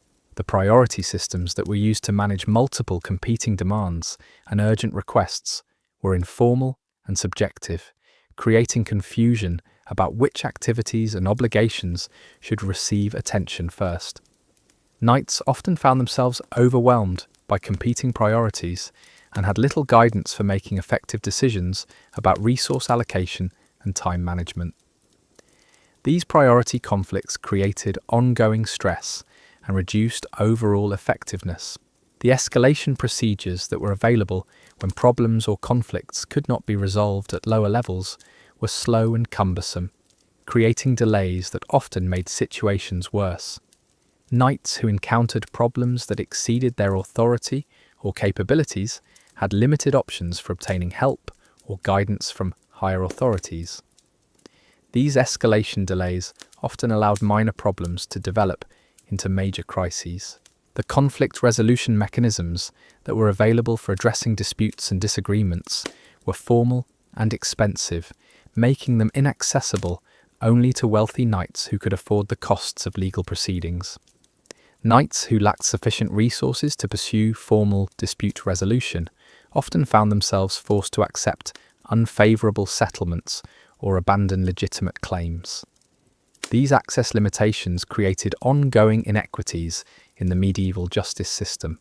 The appeal processes that were available for challenging unfavourable decisions were complex and time-consuming, requiring knights to navigate bureaucratic procedures that often seemed designed to discourage appeals rather than ensure justice. Knights who attempted to appeal adverse decisions often found themselves facing additional costs and delays that made the appeal process more burdensome than accepting the original decision.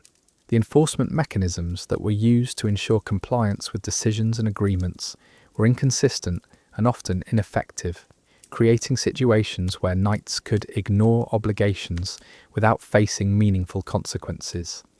The medieval legal system lacked reliable methods for compelling compliance with court orders or contractual obligations, making many legal victories meaningless in practical terms.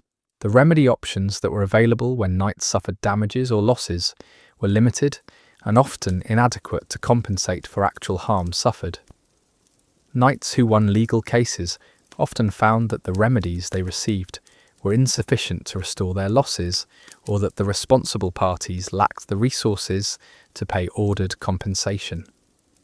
These remedy limitations made legal victories hollow and unsatisfying. The prevention strategies that were available for avoiding problems and conflicts were limited by poor information systems and inadequate understanding of risk factors. Knights had little ability to predict or prevent many of the problems they encountered, making them reactive rather than proactive in their approach to risk management.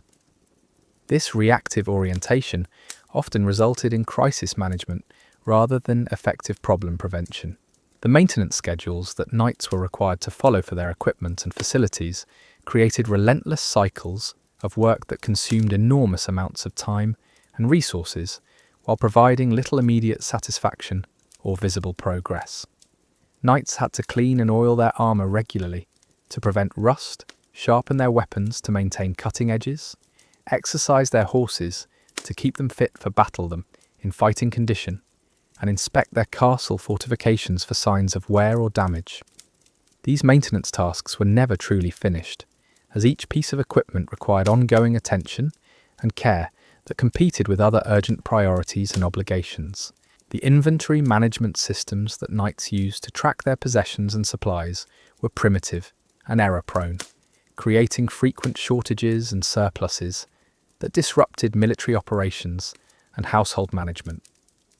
Knights had to maintain mental records of hundreds of items, including weapons, armour pieces, horse equipment, food stores, and household supplies, while also tracking which items were in use, which needed repair, and which required replacement. The lack of reliable inventory systems meant that knights often discovered critical shortages at the worst possible moments. The procurement processes that knights used to acquire necessary supplies and equipment were slow and unreliable, requiring them to plan months or years in advance for predictable needs, while also maintaining reserves for unexpected requirements.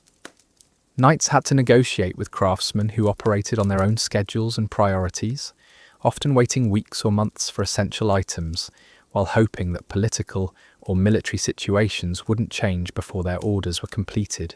The unpredictability of medieval supply chains made effective planning extremely difficult. The vendor relationships that knights maintained with suppliers and service providers required ongoing attention and diplomatic skill to ensure continued access to necessary goods and services. Knights had to balance their desire for quality and reliability with their need to control costs, while also managing the personal relationships and political considerations that often influence business transactions. A single dispute with an important supplier could leave a knight without access to crucial equipment or services for extended periods.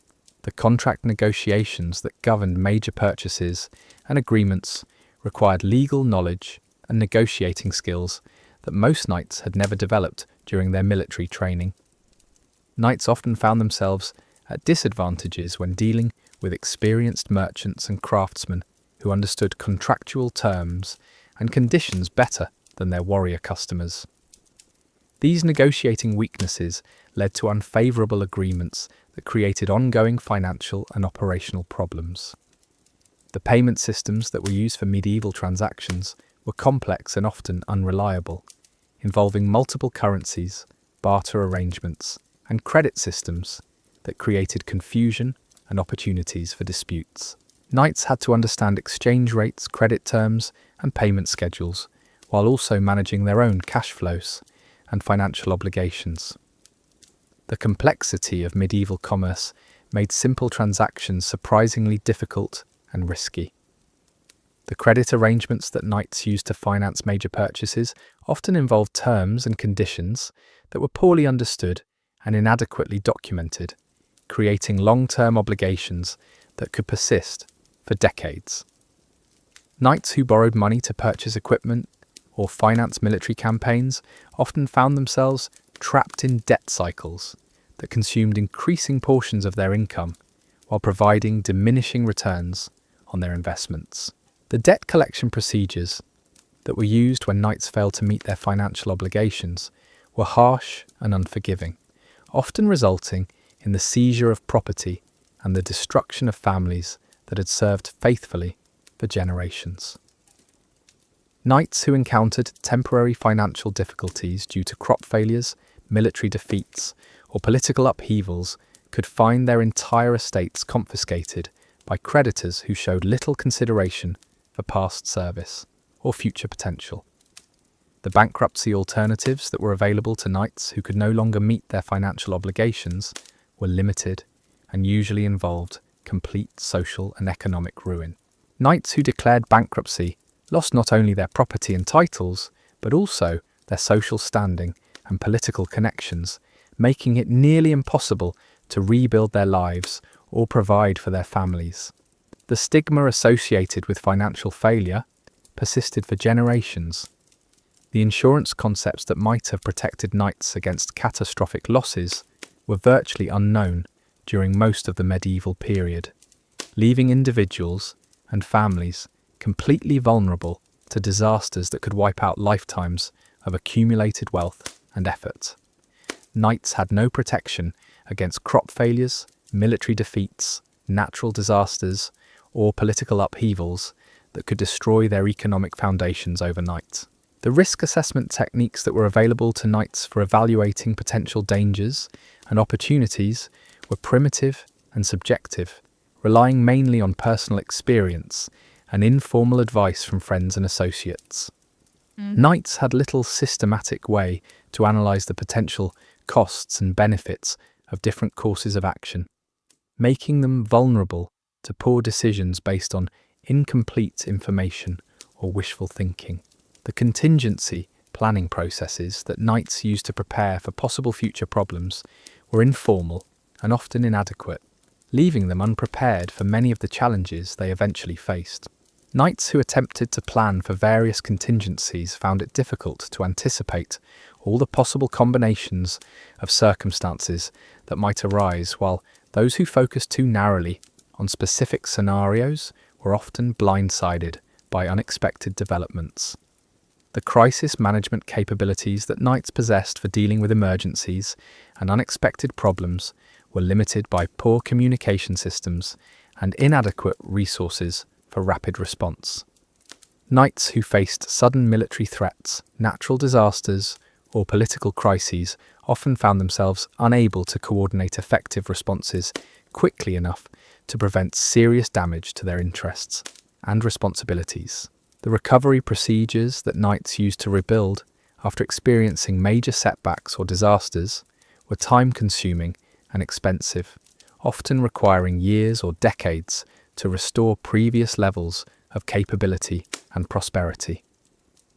Knights who lost their equipment, lands, or political connections due to military defeats or other catastrophes faced enormous challenges in rebuilding their lives and careers.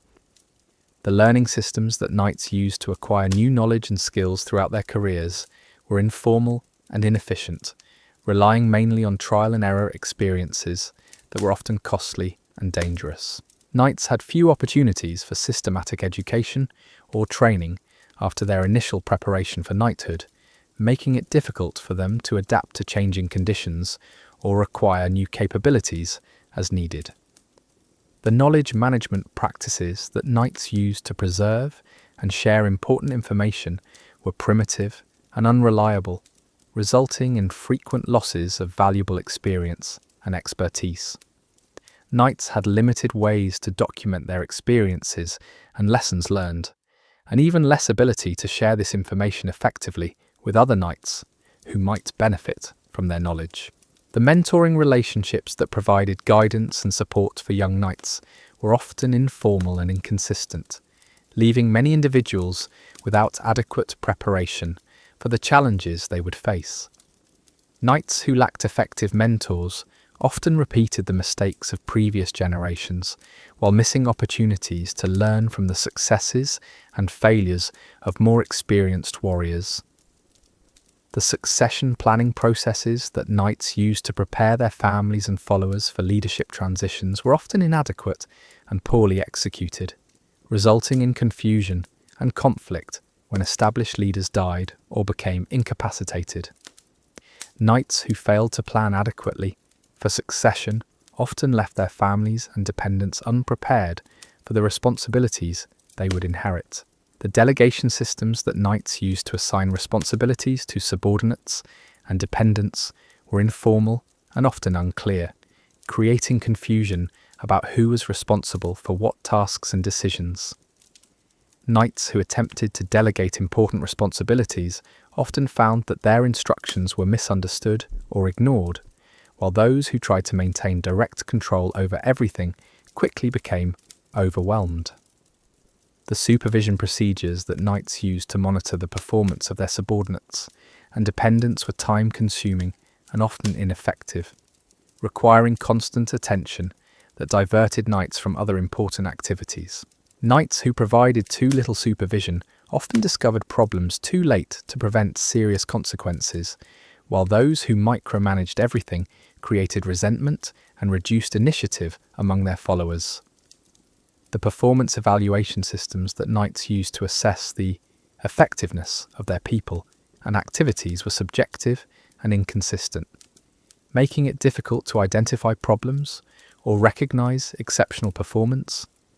Knights had few objective measures for evaluating performance and often relied on impressions and assumptions that might not reflect actual capabilities or contributions. The compensation structures that knights used to reward their followers and dependents were complex and often inequitable, creating dissatisfaction and conflict among people who performed similar work under different conditions. Knights had to balance their desire to reward good performance with their need to control costs, while also managing the political and social considerations that influenced compensation decisions. The recruitment processes that knights used to find and attract capable followers and dependents were informal and often ineffective, relying mainly on personal connections and family relationships rather than systematic evaluation of capabilities and qualifications. Knights who needed to expand their retinues or replace departed personnel often found themselves limited to candidates who happened to be available rather than those who were best qualified.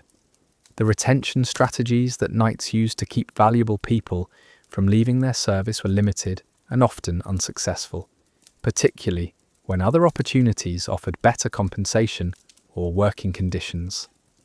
Knights who invested time and resources in training followers often lost these investments when their people departed for better positions elsewhere. The team-building activities that knights used to create cohesion and cooperation among their diverse followers were informal and often inadequate, leaving groups of people working together without developing effective relationships or shared objectives. Knights who led heterogeneous groups of warriors, craftsmen, and administrators often struggled to create unified teams that could work together effectively. The conflict resolution procedures that knights used to address disputes and disagreements among their followers were often arbitrary and unfair, creating resentment and undermining morale. Knights who were trained for combat rather than management often lacked the interpersonal skills needed to resolve conflicts constructively and fairly. The communication systems that knights used to share information and coordinate activities among their people were primitive and often inadequate, creating confusion and misunderstandings that reduced effectiveness and created unnecessary problems. Knights who led large or dispersed groups often found it difficult to ensure that everyone had the information they needed to perform their responsibilities effectively. The decision-making processes that knights used to evaluate options and choose courses of action were often hasty and poorly informed, leading to decisions that created more problems than they solved. Knights who were accustomed to making quick tactical decisions in combat situations often struggled with complex strategic decisions that required careful analysis and consideration of multiple factors. The planning systems that knights used to organize their activities and allocate their resources were informal and often ineffective, resulting in poor coordination and wasted effort. Knights who attempted to manage multiple complex activities simultaneously often found themselves overwhelmed by the planning and coordination requirements. The scheduling procedures that knights used to coordinate their various activities and obligations were primitive and inflexible, creating frequent conflicts and missed opportunities. Knights who had to balance military duties, administrative responsibilities, social obligations, and family commitments often found it impossible to create schedules that accommodated all their various requirements. The time management techniques that knights used to make efficient use of their limited time were informal and often ineffective, resulting in constant feelings of being rushed and behind schedule. Knights who faced multiple urgent demands and competing priorities often found themselves spending too much time on less important activities while neglecting crucial responsibilities. The priority setting methods that knights used to decide which activities and obligations deserved their immediate attention were subjective and often inconsistent, leading to poor resource allocation and missed opportunities. Knights who lacked systematic approaches to priority setting often found themselves responding to the most recent or loudest demands, rather than focusing on the most important objectives. The goal-setting processes that knights used to define their objectives and measure their progress were informal and often vague, making it difficult to maintain focus and motivation over extended periods. Knights who lacked clear goals often found themselves drifting from activity to activity without making meaningful progress toward any particular objectives. The measurement systems that knights used to track their progress and evaluate their effectiveness were primitive and often misleading, providing little useful feedback for improving performance or correcting problems. Knights who lacked objective measures of their performance often continued ineffective practices while missing opportunities to build on their successes. The feedback mechanisms that provided knights with information about their performance and effectiveness were often delayed, incomplete, or distorted by political considerations and personal relationships. Knights who received feedback weeks or months after the events that prompted the evaluation found it difficult to learn from their experiences or make appropriate adjustments to their approaches. The correction procedures that knights used to address problems and deficiencies in their performance were often inadequate and poorly executed, allowing minor problems to develop into major crises. Knights who lacked systematic approaches to problem solving often found themselves applying temporary fixes that didn't address underlying causes. The improvement strategies that knights used to enhance their capabilities and effectiveness were informal and often inconsistent, resulting in slow progress and missed opportunities for development. Knights who wanted to improve their performance often lacked systematic approaches to skill development and capability building. The innovation processes that knights used to develop new approaches and solutions to their challenges were limited by their conservative training and risk-averse culture. Knights who were trained to follow established procedures and traditional approaches often struggled to develop creative solutions to novel problems. The experimentation methods that knights used to test new ideas and approaches were informal and often poorly controlled, making it difficult to draw reliable conclusions about what worked and what didn't. Knights who attempted to try new approaches often lacked systematic methods for evaluating results and learning from their experiences. The adaptation mechanisms that knights used to adjust to changing conditions and requirements were slow and often inadequate, leaving them poorly prepared for evolving challenges and opportunities. Knights who were trained for specific types of warfare and specific social conditions often struggled to adapt when circumstances changed. The flexibility requirements that were imposed by unpredictable medieval conditions demanded capabilities that conflicted with the specialized training and rigid hierarchies that defined knighthood. Knights who needed to be adaptable and responsive often found themselves constrained by traditions and procedures that reduced their ability to respond effectively to changing circumstances. The resilience factors that determined whether knights could recover from setbacks and continue functioning effectively were poorly understood and rarely developed systematically. Knights who faced major challenges and disasters often lacked the psychological and organizational resources needed to bounce back and rebuild their capabilities. The sustainability considerations that affected whether knightly practices and institutions could continue functioning over extended periods were often ignored in favor of short-term effectiveness and immediate results. Knights who focused too heavily on immediate objectives often created practices that couldn't be maintained over time. The efficiency pressures that were created by resource constraints and competitive environments forced knights to constantly seek ways to accomplish more with less while maintaining quality and effectiveness. Knights who couldn't find ways to improve their efficiency often found themselves unable to compete effectively with more capable opponents.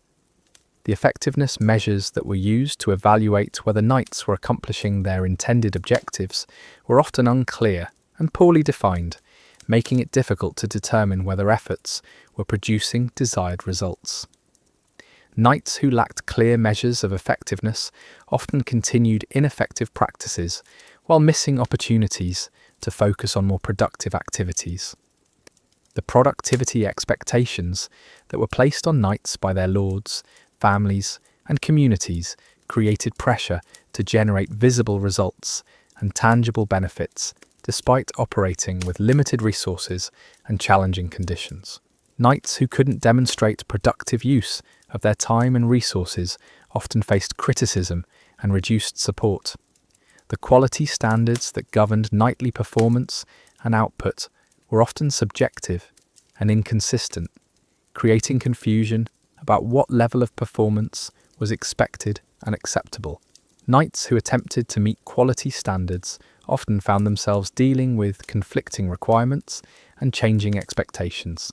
The consistency requirements that demanded reliable performance across different situations and time periods were difficult to achieve given the variable conditions and unpredictable challenges that characterized medieval life. Knights who needed to perform consistently often found themselves struggling with equipment failures, health problems, and changing circumstances that affected their capabilities. The reliability expectations that required knights to deliver promised results regardless of obstacles and complications created enormous pressure to maintain performance standards even when external conditions made success difficult or impossible. Knights who built reputations for reliability often found themselves overwhelmed by requests and expectations that exceeded their actual capabilities. The accountability frameworks that defined how knights would be evaluated and held responsible for their performance and decisions were often unclear and inconsistent, creating uncertainty about what standards would be applied. Knights who attempted to meet accountability requirements often found themselves dealing with conflicting expectations from different stakeholders. The responsibility assignments that determine what knights were expected to accomplish and what resources they would have available for their tasks were often poorly defined and inadequately supported. Knights who accepted responsibility for achieving specific objectives often found themselves lacking the authority or resources needed to accomplish their assigned tasks. The authority structures that defined what decisions knights could make independently and what required approval from higher levels were complex and often confusing, creating delays and conflicts when quick decisions were needed. Knights who needed to act quickly often found themselves constrained by approval processes that were too slow for rapidly changing situations. The empowerment levels that determined how much discretion knights had in choosing their methods and approaches were often limited and poorly communicated, creating frustration and reducing effectiveness. Knights who wanted to use their judgment and experience to solve problems often found themselves constrained by rigid procedures and micromanagement. The autonomy boundaries that defined the limits of knightly independence and self-direction were often unclear and subject to change without notice, creating uncertainty about what actions were acceptable and what might result in punishment or criticism. Knights who valued independence often found themselves in conflict with superiors who demanded compliance and conformity. The supervision intensities that determined how closely knights' activities were monitored and controlled varied widely and often seemed arbitrary, creating inconsistencies that were difficult to understand or predict. Knights who worked under intense supervision often felt their competence was being questioned, while those who received little supervision sometimes lacked the guidance they needed. The reporting frequencies that required knights to provide regular updates on their activities and progress created administrative burdens that consumed time and resources while providing questionable benefits. Knights who had to prepare frequent reports often found themselves spending more time documenting their work than actually performing it. The documentation requirements that mandated detailed record keeping and formal reporting procedures were time-consuming and often seemed disconnected from practical needs and operational realities. Knights who complied with documentation requirements often found themselves maintaining records that no one ever consulted or used for decision-making purposes. The compliance monitoring systems that were used to ensure knights followed established procedures and regulations were often intrusive and demoralizing, creating feelings of distrust and reducing initiative. Knights who were subject to compliance monitoring often focused more on avoiding violations than on achieving positive results. The audit frequencies that subjected knights to regular reviews and evaluations of their activities and performance created ongoing stress and consumed resources that could have been used more productively.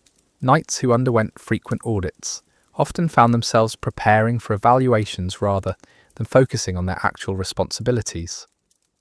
The penalty structures that defined the consequences for various violations and failures were often harsh and disproportionate, creating fear and risk aversion that reduced creativity and initiative. Knights who faced severe penalties for mistakes often became overly cautious and avoided taking necessary risks. The appeal processes that were available when knights disagreed with evaluations or punishments were often slow and biased toward authority figures, making it difficult to obtain fair consideration of legitimate grievances.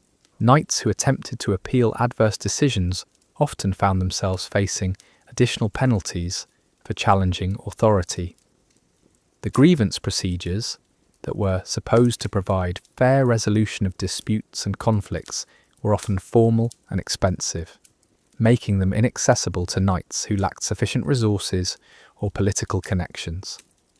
Knights who had legitimate complaints often found themselves unable to obtain satisfactory resolution through official channels.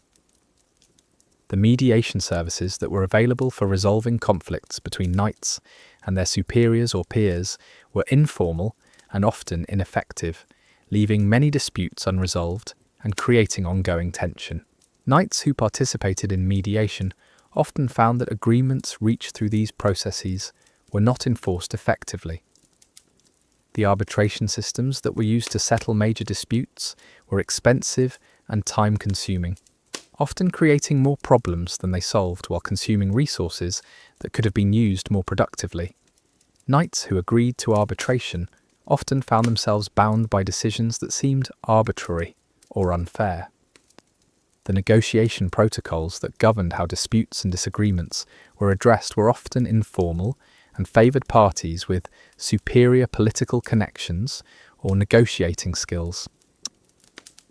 Knights who lacked effective negotiating abilities often found themselves accepting unfavourable agreements rather than risk even worse outcomes through continued conflict. The settlement options that were available for resolving conflicts and disputes were often limited and unsatisfactory, forcing knights to choose between bad alternatives rather than finding mutually acceptable solutions. Knights who sought fair settlements often found themselves pressured to accept terms that didn't adequately address their concerns or interests. The enforcement mechanisms that were supposed to ensure compliance with agreements and decisions were often weak and inconsistent, making many settlements meaningless in practical terms. Knights who obtained favourable settlements often found that they couldn't compel the other parties to honour their obligations. So there you have it, the brutal, unvarnished reality of what it truly meant to be a medieval knight. Far from the noble, romantic warriors of legend, these men lived lives of constant suffering, trapped in a system that demanded everything while offering little in return. They were walking contradictions, expected to embody impossible ideals while surviving in a world that rewarded only the ruthless and the lucky. From the moment they were torn from their families as children, knights faced a lifetime of physical agony, financial ruin, and psychological torment that would break most people within weeks.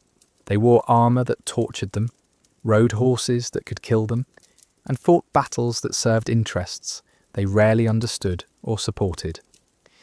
They lived in constant fear of political upheaval, economic collapse, and violent death, all while maintaining facades of honour and nobility that bore no resemblance to their daily reality. The next time you see a knight in shining armour on screen, remember the man beneath that metal shell. Remember the chronic pain, the crushing debt, the endless obligations, and the knowledge that a single mistake could destroy not just his life, but his entire family's future. Remember that behind every gleaming helmet was a human being who probably hadn't had a good night's sleep in years, hadn't seen his children grow up, and lived every day knowing that his expensive equipment was more likely to kill him than protect him. Medieval knighthood wasn't a calling or a privilege. It was a trap, beautifully decorated and carefully maintained, but a trap nonetheless. And we're just getting started with this story of suffering, because what we've covered tonight is only the beginning of understanding why being a medieval knight was one of history's most miserable existences.